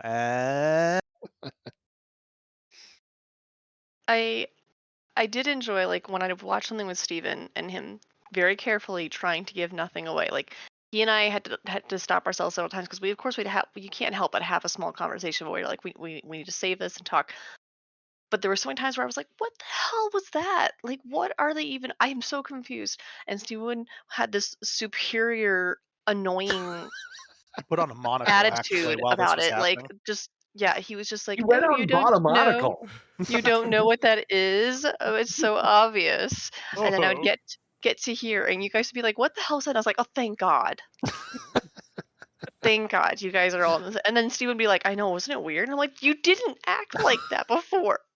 Because he's trying so hard not to give anything away negative. And he's right. Like, I really can. Because the few times if he because he chooses to say nothing, I can read into that too. I can read into all of this if I really want to. So it was a relief to come back and see your guys' reactions, to know that I'm not crazy, or that possibly I went too far down the rabbit hole when I was trying to figure out what was going on. Yeah. Steven. The Steven of it all. Yeah. Yeah. I'm okay with it. Are we good with conversations of the podcast? They were fun? I think so. What was one conversation of the podcast that was difficult, and why? I don't have anything. So most of the conversations around sexuality and sexual exploitation were difficult. Yep. It's hard to talk about these things in the context of, 1, what is the time? 2, what is the creator intending? 3, is this something being shown from the perspective of like the people living it, so we are supposed to feel this and we're supposed to feel awkward, or is it just unintentionally awkward? Like, a lot of questions. And so those are difficult conversations, especially because you don't want to treat them as trivial and trite. 100% agree. Some of that stuff, like some of that stuff was like, am I viewing this from 2024, Tyler, or am I supposed to be viewing this from back in the day of watching the show? You know, so some of those sexualization conversations were definitely difficult to have for sure.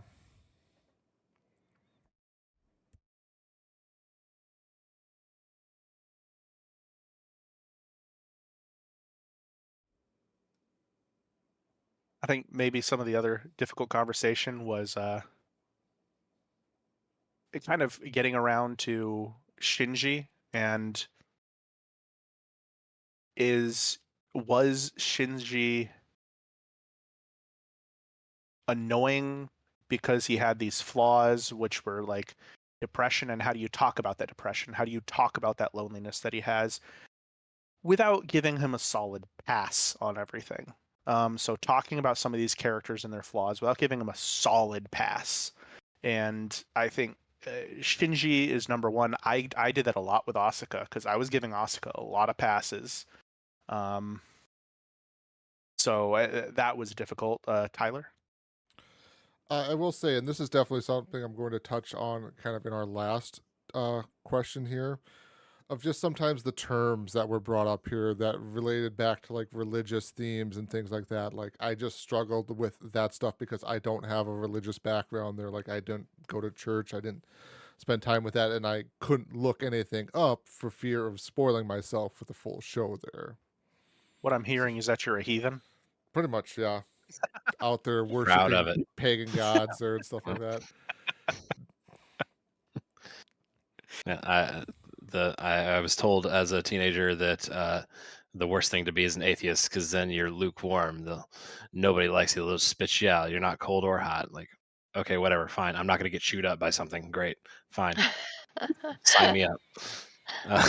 So, but yeah, in terms of speaking to like Shinji's flaws and stuff like that, there's definitely that difficult aspect of I see myself in a lot of Shinji and the way that he's characterized, and so like it's almost a therapeutic discussion to really dive deep into some of the flaws and some of the ways that the problems he faces and how he approaches them. So those are difficult, especially knowing that this is then something that's going to go on the internet. Not that I am a particularly closed book in a lot of that, but it's just speaking to Shinji's flaws, like who am I to be the one like that's going to be a main character in this sort of thing, to like I should put my feelings so out there. But to another different side of the question, it was difficult in some senses, especially in the Asuka middle phase, knowing that she has this big End of Evangelion redemption arc, as people are just like, oh my gosh, she's so annoying. What's her deal? Ah, geez, what a jerk. And like, she's got her own problems you guys don't know yet. Mhm. So just some of those See, I things, just told knowing Steven the that was ending. gonna be a thing. I was like, You see, I called. don't know if I'm being a jerk until the end or not. Well, you never do. That's kind of the part of the problem, right? That's the hard thing in life. You don't know. I'm okay being a jerk. Who I am. Echo what JC was also saying, though, it was difficult also bringing up the relating some of these characters to ourselves and talking about. I know we had one episode where we got a little deep and we started talking about ourselves a little bit more than we are actually talked about the characters and how that related us to the characters. And I agree with JC. I'm not particularly a closed book. I don't also necessarily go out and post everything that I'm feeling on the internet. So it's a bit of a difficult conversation to have. No, I'll echo that. I'm not an open book. I just make a lot of dick jokes. So I hide my You could say that he's a insecurity flaccid in book. offensiveness. It's real soft.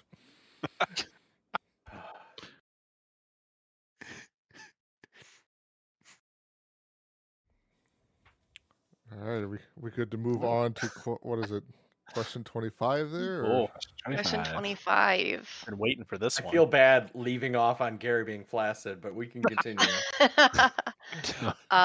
So before what she revealing the said. final total of conspiracy theories from this podcast, we are going to go around and take a guess of how many we think there are. Okay. So just for everyone's reference, this is episode 14. So we did 13 episodes before this. And we're not. Are we counting any from this? We're not counting any from this episode, right, Amanda? I didn't, but that was Okay. what I was going to Okay. ask you think because I've got one Steven from had Steven on one. here. Yeah. Yeah. Are these officially only Gary conspiracy theories, or anytime see, somebody did I have two conspiracy? numbers. I have Oh, one that okay. everybody's, Oh. and I have one for just Gary's. Okay. Oh. Okay. I I'm will going to start say- off with 26. And I'm going to say that maybe only 6 of them are from somebody else. I'm going to say that I'm the major ball player of the conspiracy. 26 total, 20 from you and 6 from other people? Correct. Okay. That's not a bad guess. No, it's Yeah. really not. I don't like it because it is Is a it- very. Because there were some I'm gonna go episodes. 21 from Gary, with 7 from other people. You're giving the others one more and Gary one more? Yes. Price is Yeah. right. Will it help? Yeah. Right? Will it help if I tell you guys I only counted it if you said it the proper way? Conspiracy Ah. theory. All right. If you just threw out a random theory, I didn't count it. I'm going 15 and 5 then. God damn it, Amanda! You ruined us. Do you want to change your number? I We can't can. change my number. 17 and 11. Or You can't change your number. He went up. I can do what I want. So That's a conspiracy if you don't think I can.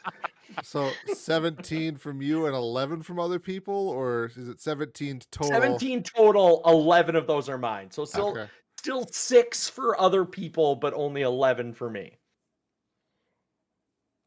Because there were definitely a JC, couple you said episodes you got to 15, 3 or right? 4. Yep, 15 and 5. Yeah. What do you think, Tyler?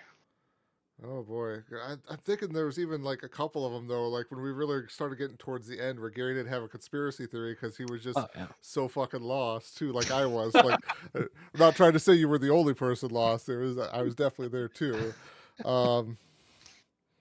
Yeah, I have to have a foot on the ground to make a conspiracy theory, and I didn't even have a foot on the ground in some of those episodes. I feel like that's whenever B or Steven would come in typically to help carry the conspiracy theory baton in those moments. Okay. When you saw one set of footprints on the LCL beach, that was when Steven and I were carrying you. That was when it was you. Did someone do 15 and 5, Amanda? 15 from Gary, 5? JC did, Okay, yeah. damn it. Let's do 15 from Gary, and then I'll do like 3 from everyone else. Okay, so I have 2 numbers. Out of your guys' numbers, only Tyler had 1 correct. There were 3 on here from other people. Oh. Total with total for just Gary, 33. Jesus. Aries. Total with everybody, 36 for everybody. So my original guess of 20 and 6 was the closest. It was the closest, yeah. But then I wasn't. was had like, no, 21 that's too I had many. 21 and Ah, 27. true. Yep. That's true. There I didn't was- change That's true. mine either. There was one episode where we had no conspiracy theories. And I wrote Oh, down in wow. all caps, no conspiracy theories. Means there were several episodes where we just fucking throwing What those episode conspiracy was theories like that? grenades. When we covered episodes 11, 12, and 13. Really? For So 3 episodes of we the had show, no- there was no conspiracy theories thrown out. it was 3 episodes of Ava, no conspiracy theories. We must have just worn Gary out then. Like I wish Burned I had out. Yeah, 11 wish I is had whenever the kept kids are track going of- through the power ducts and the power outage with the spider. 12 is the kind of recap. No, 14 is the recap. Oh, 12 is whenever Shinji does a good job, and that's the whole thing. As Gendo says, "Good job, Shinji," and he's like, "Oh, wow." I know. our most in one night was The when Shinji we did a good covered job. The Shinji did a good job episodes when I discovered time clones and that Shinji's mom was a clone. Anyway, sorry. I did not write down when the famous time clone theory was proposed. The only 2 times I did write something down was there was one time I wrote something on here about Spider-Man. I don't remember what the heck kind of conspiracy theory that was. It done into Spider-Man. Yeah. Oh, I did write it. Ray is a clone. There you go. Episodes 2021. Impressive. The most in one night was 6, where there was 5 from Gary and 1 from Steven. My daughter likes to come up and see me writing in my notebook whenever I would write one down, so she really, really wanted to write in here too, and I had to tell her no that she couldn't. This is It's too very, important. it's very important data that I needed to keep. So The episode that had 6 guesses or 6 theories, which show episodes episodes? 22 and 23. Oh yeah. Okay. Yep, that's Asuka going back and getting flashbacks to her past. Yep. Right. I see that. I will not swear on the accuracy of my data, gentle listeners, so don't come at me. But I keep feel free saying, to send me your theories. I really hope somebody someday goes through and does like accounting for us from like the Game of Thrones one and then this one here too. Just an in-depth report of how much crazy was spouted. How many There was a hero lot of counts? crazy. I want another. How many Hero of the Revolution counts did we get? It's a great Gonna have question. to go there, back through. Well, 0 and Evangelion. That's all I know.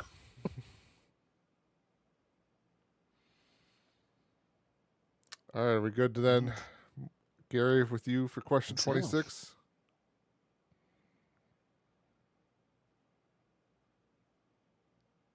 Question 26. If you were told somebody to watch Evangelion now, would you have them watch the ending in the same order we did? Steven. No. Well, yes, but in a different way. Oh. I would not have them watch End of Evangelion. That would be. That's where I would watch say 25, 26, and if they really didn't like 25 and 26, then I'd say, oh, maybe give End of Evangelion a try. But if they like 25 and 26, I don't know if I want to blow it up. I would probably do it the same way we did it, although I am kind of intrigued because I spend a little bit of time in the subreddit for the fan edits community there.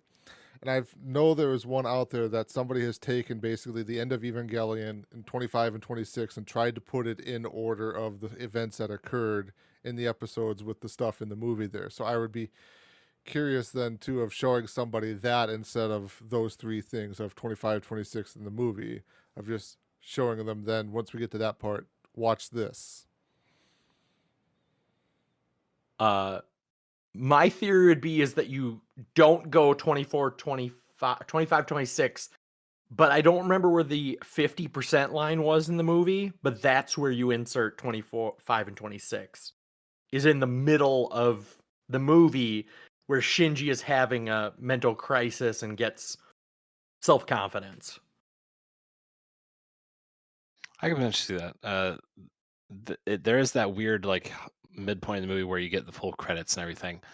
I think that point is like basically instrumentality still hasn't started yet. Like Gendo is just taking Ray down to Terminal Dogma and about to start instrumentality, and go from there. I have seen the theory that like a good thing to do is like basically get to the point where you start to see instrumentality happen and pause the movie and then go watch 25, 26. To me, that's too convoluted. I do wonder how it would compare if you watched End of Eva and then 25, 26. You're going to see a darker side of Shinji just appear out of nowhere, but it's going to be right after he had this mental break with Kawaru. So I wonder if that flows a little bit more and seeing him break rather than seeing him redeem himself and then go to his lowest point. The other side of it as well, and then is that you get the dark part and then the good redemption at least. It's a hard thing to say for sure if what I would have someone do again. I would probably just have them choose the same chronological order just because that's how it was released. That's how anybody who was experiencing the show originally would have experienced it, and I think there's some merit to that. I would say if someone, I would say I would recommend it to other people just because like I feel like it's part of the entire the zeitgeist around the show, for lack of a better word, where it's such an integral part of Eva community and the Eva mythos that I feel like if you just cut short there, you're missing out on some things. The value of it ultimately to the whole story, I don't know. I wouldn't say give it the full weight of the show, but I think it's worth watching still. Gary? Would you tell somebody that 25 and 26 only takes place in Shinji's mind? Like, that was the other thing I had in my notes is like, just rip the Band-Aid off.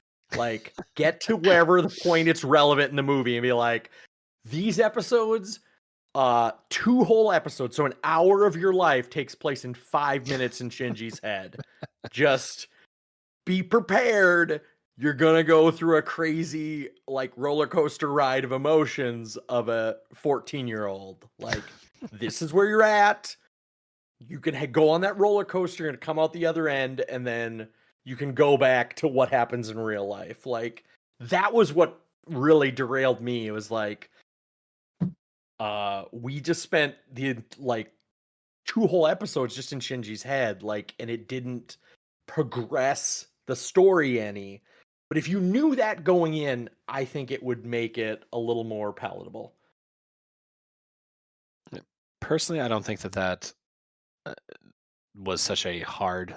It's definitely a hard transition whenever you're just watching it, and just suddenly it's like, where did the rest of the world go?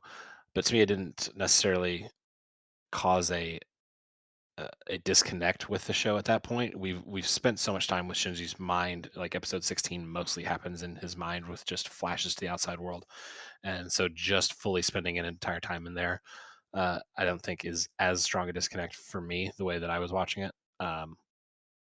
So I don't see. And when I watched that part, I didn't realize it was all in his head, so it was very jarring. But once you just accept that it's in his head, like, you stop trying to make sense of like putting this in the real world, because it doesn't really have a good like dream sequence feel. There's no midgets, like, so I don't know how to that's a movie reference, everybody. That's not just I'm not being I'm not being discriminatory. The running joke is if you ever want to show a dream sequence, there's always little people in the dream sequence. Think of like Happy Gilmore. So Twin Peaks for next season is what I'm hearing. I don't know anything about Twin Peaks. I don't or think about anybody Little here People. does, except for me. So that's a joke for me and the audience.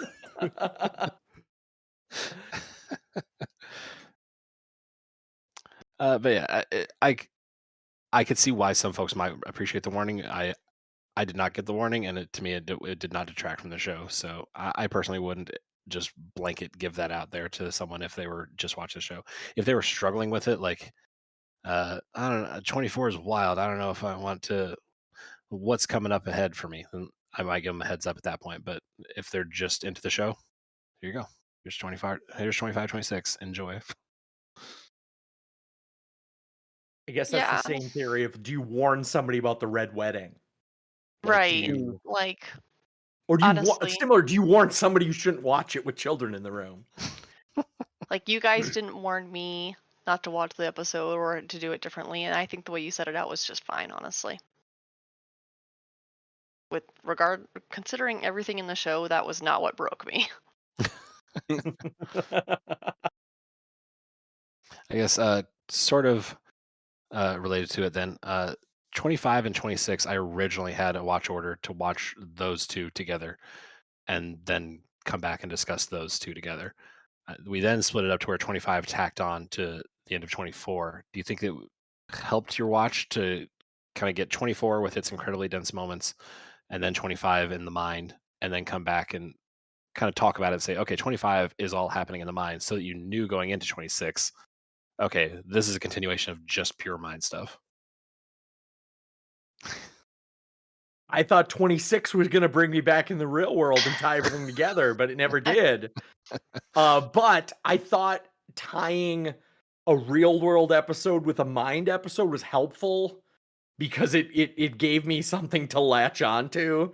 Like, I personally feel that, like, either you get those real cerebral mind things, or you're like, what is happening to Gendo and what's happening in the real world? Like, but they were two very different feels.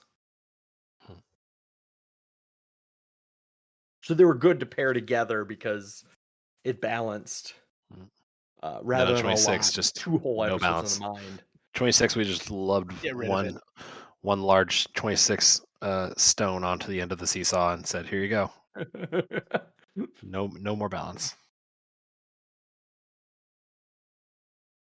Are we on 27? We kind of discussed Yes. it. Yeah. So, what themes of the show were strengthened by Evangelion, End of Evangelion? What themes were undermined? I think this is. Oh no, yeah, go for it, Tyler. I mean, if you wanted to start off, you definitely can. But Go for it. I was going to say the theme of I don't know if it's perseverance. I'm struggling for what word I'm actually is, but basically Asuka coming out of her depressive state basically to rise up there at the end, and basically, like, for the most part, it kind of redeemed her as a character for a lot of us here. Of, like, she all of a sudden became a better character because of what she did. JC's over there punching his mic there, Sorry. everyone. Yep. But just kind of like Sorry. that theme of, like, being able to come out of the state that you're in there, and it sounds corny to say, but be better, you know. Overcome difficulties. There, yes, that's probably the better way to phrase it there than that. So I thought that was a really good theme that was kind of strengthened by how the show had ended. Undermined, I don't know if it's really a theme, but just basically, like we've kind of talked about, just all the work that Shinji had kind of gone through, just kind of within the first 30 minutes of End of Evangelion, was just like, well, that kind of all went away. So, Gary. I literally raised my hands and I have the same answer as Tyler. Asuka soldiered on from defeat, and the ending for Shinji was self-confidence. And then it was just all undermined by going back to a pathetic, whiny little baby in the movie. I had the same answer as Tyler. Like, it, JC.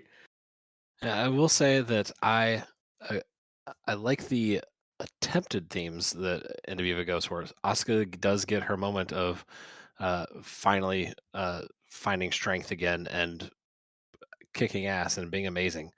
But then the more I thought about it, it's also then almost immediately undermined. What's the result of all this? She loses. She gets completely, literally eviscerated and pulled apart, and is destroyed so much that Shinji loses his mind upon seeing it. So at some point is the theme of Asuka's story that no matter how hard you try, it's pointless. Got a all of Sisyphus all of going the on. yeah all of the Evangelions she killed reform.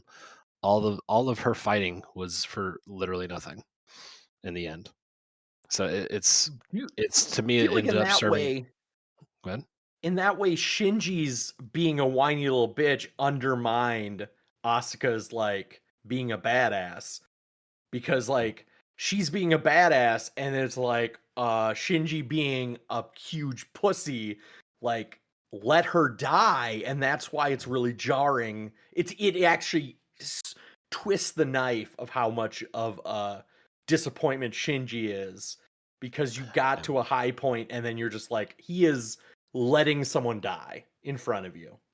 Sorry, I jumped in front of Steven. You're up. Oh, that's fine. I wanted to actually echo what both of you and Tyler said and say that I was it it really does undermine Shinji's any sort of self-confidence, any sort of building of character that he's had throughout the show, because one of the things that even when he refuses to operate a Eva, he's refusing to operate an Eva because he doesn't want to kill other humans, and very obviously this is to save another human, a human that he knows, to go up there, and he just sits there, I can't do it, and yeah, he hears her basically dying on the radio and goes up there and then sees the consequences of his actions and still can't accept it. So it's undermines a lot of Shinji, but I will say almost, I don't want to say that, I guess it does, I think it does give Asuka that redemption, and I do think it actually goes through with the redemption, even if she does end up getting her butt kicked.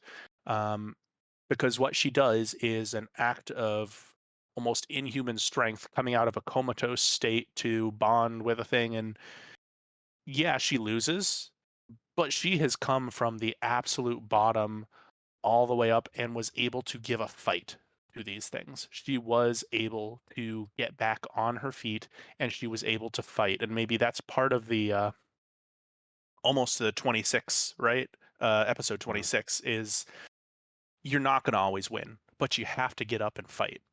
You have to keep going. You have to keep trying. And in that regard, it does strengthen that. I wish it had done something with Shinji. Doesn't, obviously.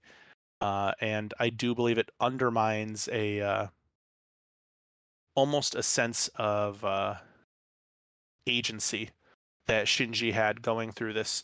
The issues that Shinji was running into were Shinji's issues. They were issues Shinji could address. And that's what it says in like episode 26. This is the world that you chose to create.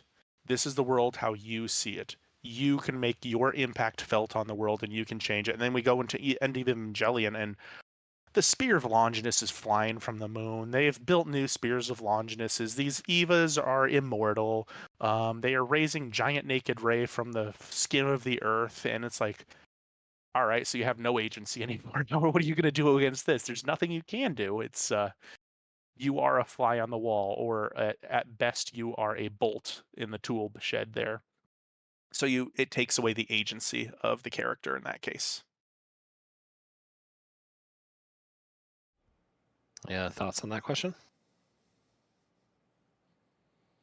Not that can compete with Steven summing it up like that. No.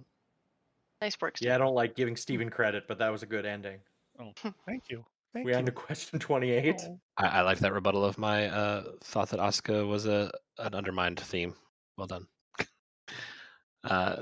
Question 28. Finish the phrase, if you liked Evangelion, you'd love blank. This is because of a couple things. I've had this question. I like Evangelion because it does that thing of kind of twisting the concept on its head. It takes that Eva show, or it takes that mecha show concept and says, we're going to do something different with it. We're going to tell a different type of story. We're going to tell our own version of a story that couldn't be told in a different, that could be told in a different way, but we're going to kind of Trojan horse this into your mind through this other method. Doki Doki Literature Club is something we referenced a couple times, and I would say if you liked Evangelion, you should give Doki Doki Literature Club a try. It's a game on Steam. It looks like one typical type of game that you've probably seen clips of from elsewhere. It is going to be a different type of experience, like Evangelion. probably best to go in blind. Another one is, honestly, we've referenced a couple times as well. Twin Peaks does another sort of thing. It is the real world detective whodunit show, but just cranked up and weird, surreal. Does so many different things that you don't expect from the outset, and I think it ends up being a better show for it in that way. So curious what others have for recommendations in that sense. Or if you didn't like the show or don't think that there's a better way, maybe you could share like, hey, here's a better show that you might enjoy more than Eva. My first reaction to seeing that, if you liked Evangelion and you love blank, was this is kind of my first anime show, so I don't have other ones. Of course, it doesn't have to be anime, but honestly, I'm drawing a blank for it. So That's fair. I think I didn't particularly like Eva, but I am glad I saw it, and I'd be interested to see. I wouldn't mind rewatching it in the future too. Now that I've been through it once, probably not till I, let my emotional state reset a little bit down the road, not right away. But it was a good show, and it had good things in it, and it made you think. Now, 3 years from now, if I rewatch it again, I'll let you guys know what I think. Look forward to it. I'll let Steven go first before I throw shade. Well, so I will say, and I was trying to think of this. I was staring off into the distance here because I was trying to consider between two different shows, and what I went with is, if you like Evangelion, you'd love Eureka 7. Eureka 7 is another anime show. It is about surfing mechs. So in this one, the mechs don't fly per se, but they surf on power currents in the sky using boards. And it is, you have mech battles, you have flying mechs, but you have a kid who's trying to figure out his way. You have a girl whose past you're not entirely sure of, and they have this amorous thing between them. It's not like a standard anime, like, oh, they're going to be sexy time sort of thing. It's like they don't know what this is between them, and I don't want to ruin the rest of it, but it goes into deeper questions, and it is more difficult to understand the more you think about it. And it ends on, I would say, it definitely ends at a point where you do not expect it. You could not guess where you were going by the end of that show. I would highly recommend Eureka 7 if you liked Evangelion. Conspiracy theory, I will be able to predict where the show will end. Ooh, I'll take you up on that. I'm going to check it out. Tyler, do you have any comparisons before I throw shade? I've been sitting here trying to think about this stuff for a while because I've been viewing the questions probably a lot longer than most people because I've been compiling the list and everything. So I've been trying to come up with answers for everything as I go. But for this one, I've just been struggling because like you said, JC, this thing does something differently that most shows don't typically do. The good guy doesn't always win, which we kind of had that with Game of Thrones, and people have an entire season's worth of podcasts and listen to our thoughts about how we all felt about Game of Thrones. Other things of like something that I guess going on that theme of it's not a typical show, like something like Breaking Bad and The Sopranos, two shows that are touted as very must-watch television. Like, you're not watching the good guy in those shows. So a lot of people have to come to grips with the fact that these are terrible people that you are quote unquote rooting for sometimes, which some people don't quite get that. So I don't know if that kind of falls into it there too, of if you like these shows that aren't really the typical the good guy wins, you could look at something like Breaking Bad and The Sopranos or something like that, of the good guys don't win because there's no real good people in that show except for, I mean, they're all flawed individuals there. And I guess another one too would be like The Wire, a police procedural show, which as those ones all end, they're nothing really, it's kind of with a lot of cop shows and stuff like that. you see them trying to make an improvement, but does anything really actually change in the end when all is said and done? Gary, your turn. Okay. If you like Evangelion, you will love the movie Pearl Harbor or Schindler's List. That's how I feel about it. Schindler's List was just kind of the harsh throw. Honestly, Pearl Harbor is my gold winner there. Like, if you go into Pearl Harbor, what are you expecting? Well, maybe a historical movie. What do you get? A weird romantic, like, of entangled lovers of two best friends who are in love with the same woman, and then Pearl Harbor, and it's all pulled together as a Michael Bay epic summer blockbuster. Like, things that don't make sense. You're not getting. You're just this plot focuses far too much on the romance and not enough on the like travesty of a day in history, and just just it's a backdrop to this love story, and that's how I'd flag this. Okay, before you go, JC. JC, how the hell did Schindler's That's what I want List to know. fall That's into where this? I want to know. I've never actually seen Schindler's List, but I just wanted to throw dear shade. God. I just wanted to throw shade about how much like this movie is this show is just a travesty of like You know were what just two comparing shows I would my life. recommend? I would recommend if you like Evangelion, Munich. Watch Chernobyl This for a is- good laugh. Chernobyl, exactly. Oh, Anyway, Okay. sorry, JC. Uh, You can take Okay. Schindler's List off there. That was just me being a dick. Sorry. Pearl Uh, Harbor is probably the real like just show that doesn't really make sense. Fair enough. So, first point, one other one I thought about was Nier Automata is also a fantastic game that hits a lot of similar like twists and turns and really introspective moments in the game that you might not expect from the outset. Two, to circle back to Gary, while I appreciate the chance to go another dig at Eva, do you think it sounds like the way you described Pearl Harbor there that like this is mixing chocolate and oil, like these things just are trying to mix together, and you just disagree overall with the fact that they can ever mix. That it's not a great taste combined.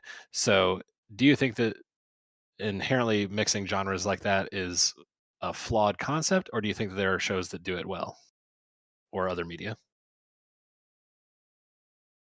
Sorry. In the back half of the question, which was a share and a approach similar themes and the style you preferred, I'm not going to ruin the plot, but I think of like Jojo Rabbit, Okay. if anyone's seen that. Steven, you probably won't like it. Anyway, Okay.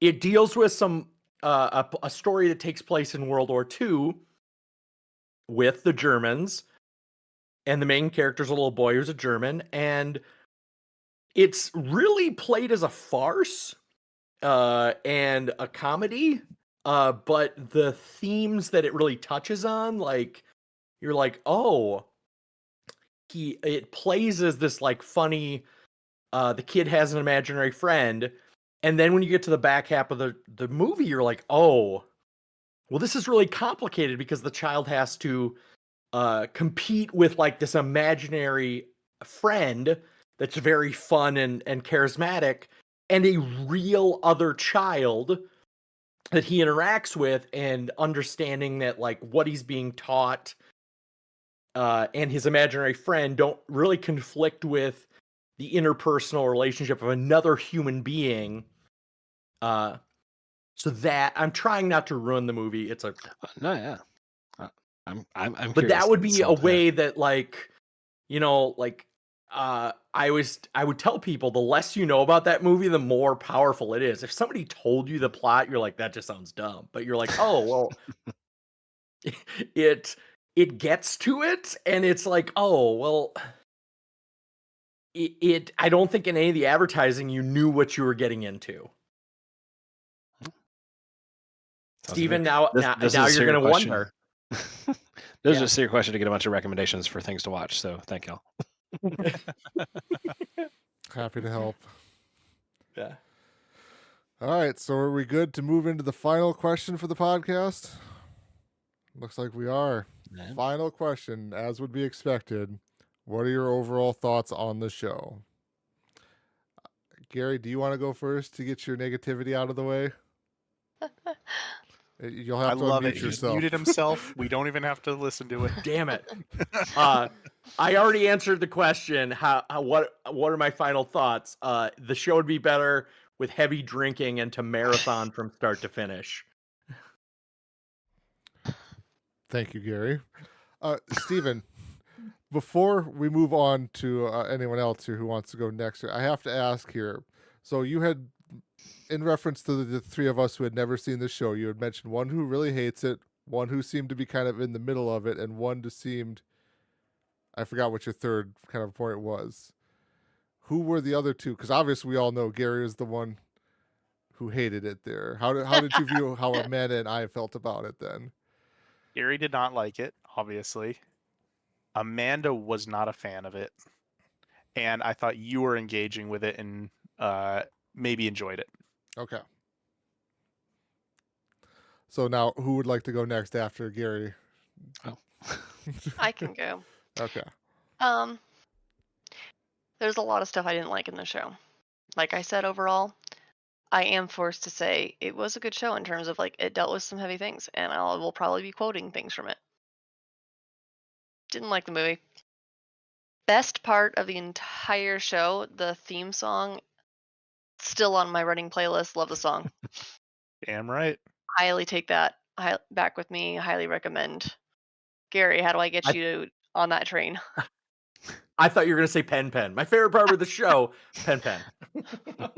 I always skip the theme song. So, but obviously This was everyone Jared's else, monster. it's a banger. It's a banger for everybody else. I just, We understand you have no taste. We get it. yeah. I We need to regret print out a sign that says Gary's bad taste in music. nothing. Yep. I love it.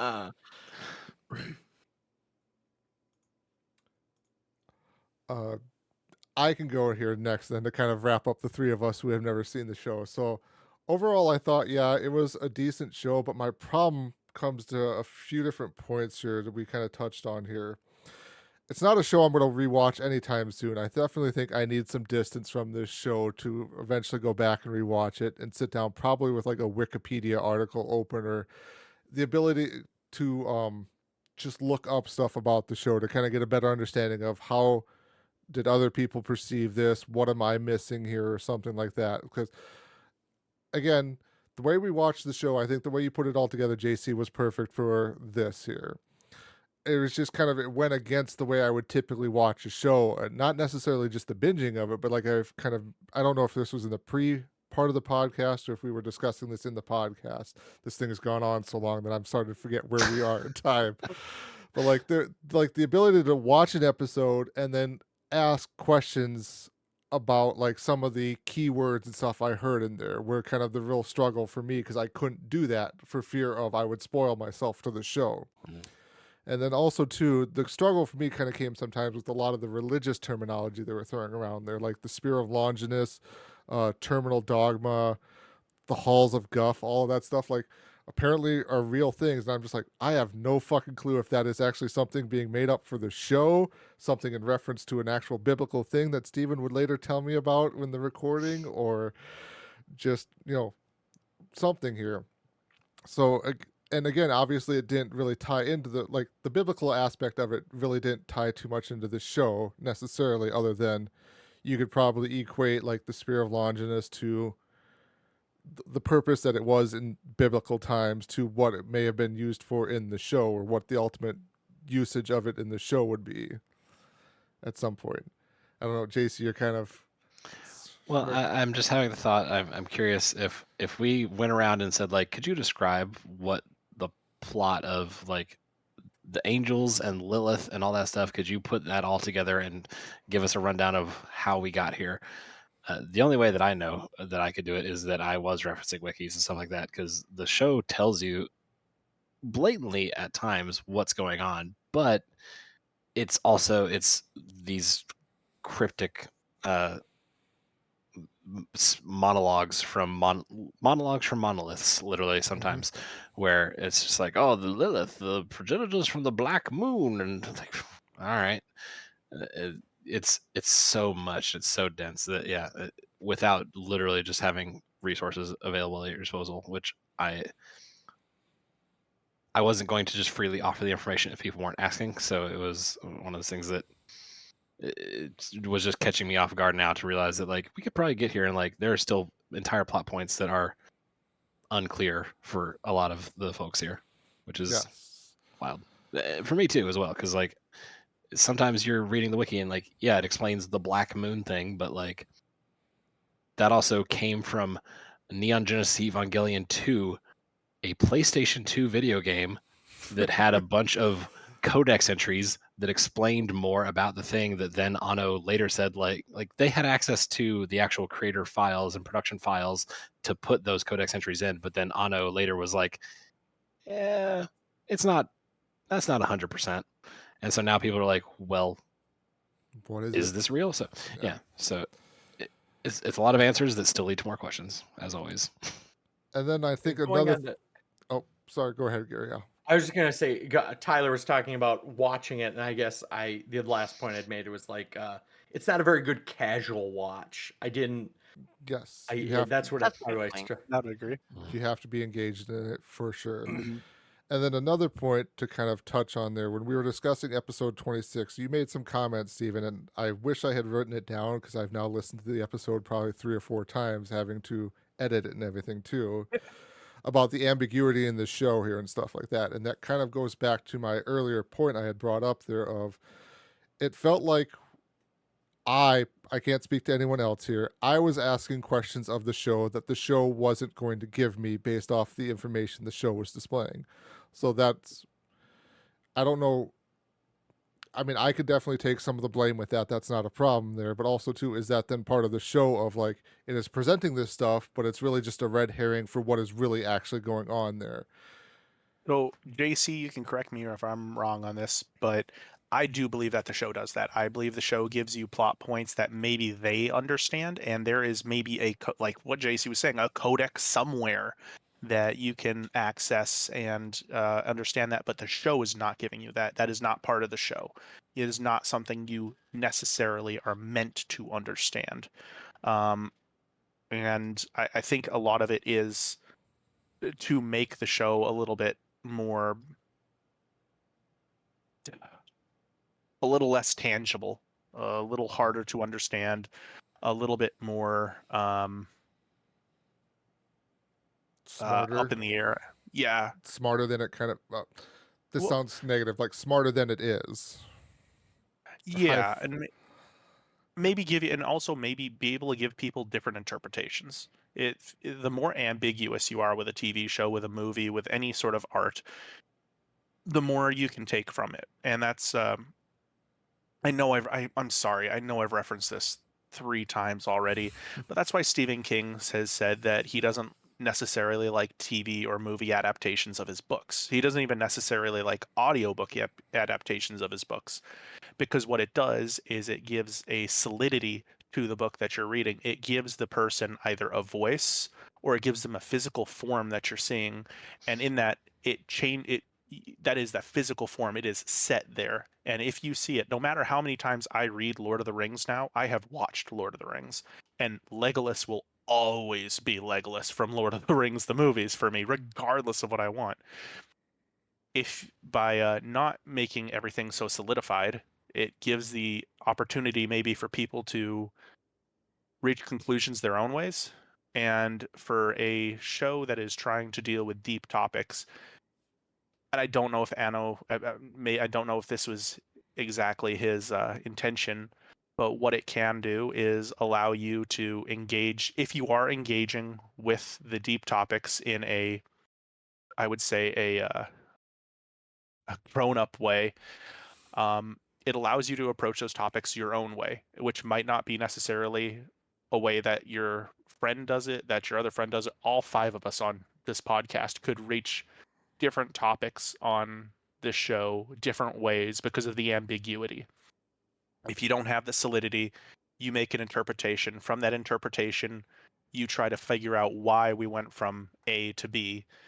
And you have to kind of guess, was there a C in there? Was there not a C? Does that matter? And where does that bring you in the end? And that's how I see it personally. It's a way of expanding the show by giving you the ability to fill in the blanks. So then, yeah, to just wrap up my point then. So yeah, like I enjoyed the show. It'll be probably a while before I ever, I shouldn't say maybe enjoyed. Maybe that's too positive of a thing. Like, and I don't mean that as a negative either too or whatever. Like, I enjoyed what we did for this show here. I will definitely take some time away from ever rewatching it again here just to distance myself from it. But I do plan on rewatching it at some point in time to get to delve back into it. I just don't know when that'll ever be. All right, Steven or JC? So I guess I'll go. I still enjoy the show. I'll be honest, I didn't enjoy the movie. That was a little bit too almost grounded for me, and it was a little bit too visceral, I guess. It was dealing with these topics that we were engaging with at first in this really mental way, and taking them and going, guess what? You thought you had the your mind was kind of fried before. Here's a giant naked ray. Have fun. And that's not up my not up my alley. The show itself, though, although, like I said, I don't necessarily think that the audience that this hit was maybe ready for this type of show. I think the show does address these topics in a nuanced way, and like I was saying to Tyler, in a way that allows you to come to the topic yourself. It allows you the space to figure out where you're going and to not handhold you the entire way and to make your own path. It does make you think a little bit more, and it does make you guess, honestly. It's not a show that's going to give you all the answers. It's going to make you guess. And I'm fine with that personally. I like shows that make me do that. I like shows that make you think. I like shows that that are going to be a little bit nebulous and maybe too smart for their own good. And when we say too smart for their own good, that's not saying that it is overly smart. It's more saying that it is trying to be smart, and that's kind of what it does.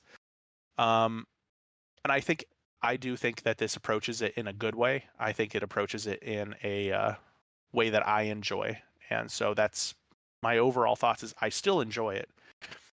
I am glad that I have rewatched episode 26 specifically and have that catharsis as to where the show was going, and have the negativity of only remembering episode 25 knocked off, and having that kind of imprinted in my envisionment of this show. Yeah, I guess. And the other thing, I never came to the show looking for combat or for giant mechs or whatnot. I don't exactly remember why I got onto this show, but I enjoyed the shadow play, if you will. For fan the show. service? You got on the show for fan service? I did. I got on the show for fan service. I was talking about those pillows, Gary. Steven got to the end of the episode and said, next time on EVA, more fan service. And he's like, all right, I guess I'm tuning in next All week. right. All right. So before I do my thoughts, Steven, you mentioned don't like the movie. Do you think that we mentioned the themes that were strengthened from the movie? Does having watched the movie once and you don't need to watch it ever again, does that improve your thoughts on the show?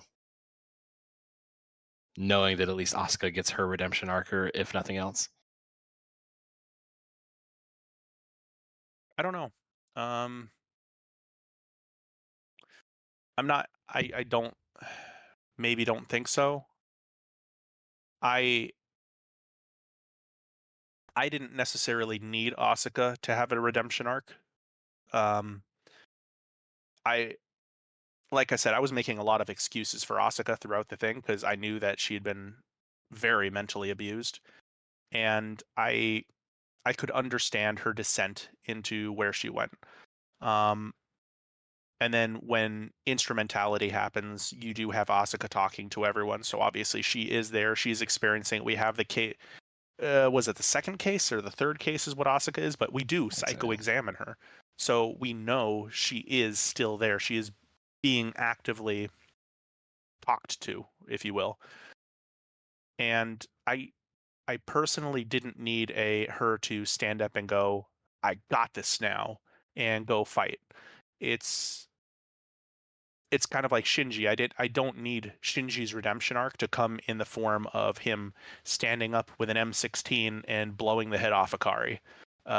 It's just I don't need that. I need him to be able to recognize what his flaws were and to recognize how to overcome said flaws.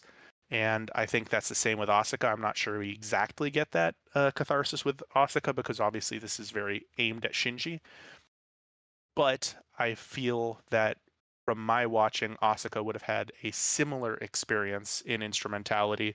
So in my mind, she had already been quote unquote saved, I guess, if that's how you want to put it. I don't know. It's the religious dogma going there. I still enjoy the show. Personally, I think my view, even just in this discussion on End of Eva, has more crystallized to the fact that it is a negative alternate response to the end of the show. In that sense, I can see its value in terms of providing a sense of closure in some plot points. I don't necessarily think that it's a strong movie on its own by any stretch, especially as a follow up to the show. But the show does such a great job of, like I mentioned from the start of the podcast, it tackles those subjects that other shows don't. It really approaches things in a manner that even when it does talk about topics that have been addressed elsewhere, it talks about them in ways that other shows don't. Uh, and especially, I think it was a discussion that Steve and I kind of had during. We did have a lost moment of one episode, I remember, and it was just kind of talking about how these teenagers are kind of almost used as the vehicle for the show because they are in such a weird state of flux. Like that is a tumultuous time in life. Everything is confusing. Everything's bizarre, and I think using that in a genre that typically uses teens just to be like, oh hey, this is just the kid because kids are going to watch this show and they're going to be the ones who buy the toys, and using that tumultuous chaos as a engine to then examine depression and flaws of humanity and the struggles of life every day that so many people deal with is a uh, fantastic way of expressing those thoughts into a show. And the way that we kind of discussed the way that there's all the different religious iconography of the show, I think that almost serves as like a sebo round of a sort. Like it's couching around this central core of these more introspective thoughts that the creator wants to say, and it's launching. And at episode 24 it releases, and there's just the round of 25 and 26 that hits you full bore of here's everything that we've been trying to tell you this whole series, and here's the payoff.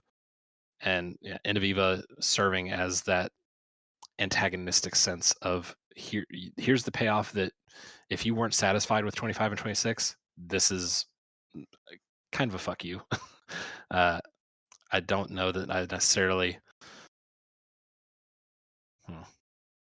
I think there are moments that make it worth watching to help kind of understand it almost crystallizes the creator's intent of 25, 26 to see how antagonistic it is.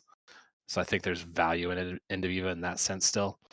But overall, still absolutely would recommend the show to anybody. And if you already liked it, keep going with the movie, I'd say. But still, fantastic show. very unique in what it goes for, I think.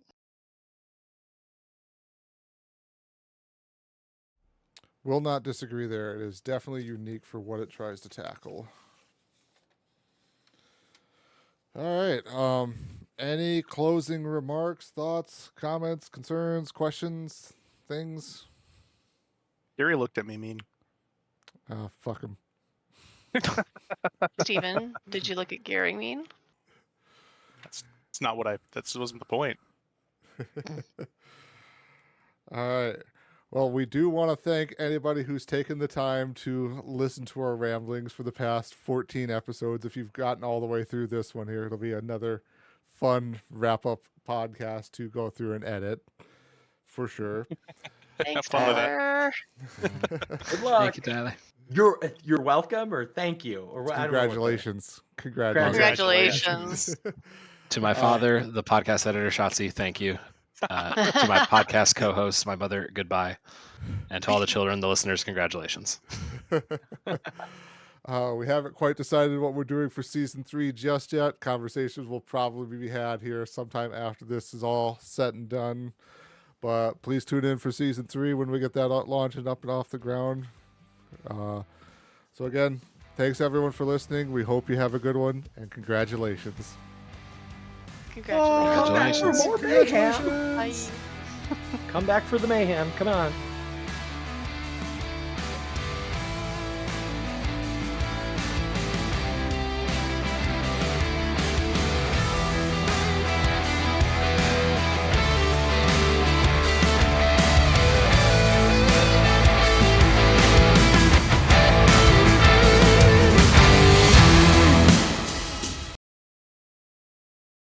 Correct. I'm 3 beers in and getting angry.